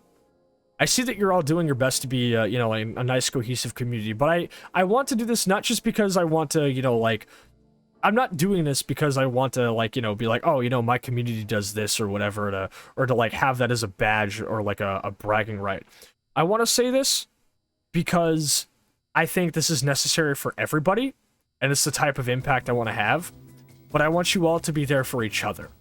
If y'all see each other having bad times, be there. If y'all see each other having good times, be there. Pick each other up off the ground like it's a mosh pit and somebody fell down, you know? If somebody looks like they're struggling, you get them help. If somebody's like, if somebody needs an ear to listen to, be there. Obviously, this is very much like a minute, like it's all the devil's in the details kind of thing. But I just want you guys to know that, like, the most important, like, the only thing that's as important to me as having this community and being a part of it and having the impact that I do is ensuring that all of you are having the impact on the world that I want to have myself. So, like, it's not enough to just be at the fucking front of the stage here and talking and singing and dancing or whatever. Like, I want this to all be about us. So please promise me you're never gonna, like, make this just about me and like, you know, the Sasha thing. It's not just the Sasha community, it's the PCHC. This is all of us. We're part of something. And I want you all to know that no matter what, I will never think of you as just my community. You will always be our circle, our community, our scene, the PCHC, the forefront of the world that we want to make and create for us, you know? That's what we got to be, and that's what I want it to be. So I don't want to just have my chat and my community be like a hardcore like scene just because I get up on stage and Scott Vogel about self-betterment. We all got to be there for each other. And I hope all of you will do your best to be involved in each other's lives and be a part of each other's lives and there for each other when you need each other, just like you're there for me and just like I'm there for you. And that's what I want you to do for me. If you can't, because you got a lot going on in your life, that's fair. We all got a lot going on in our lives, you know? If you can't, that's fine.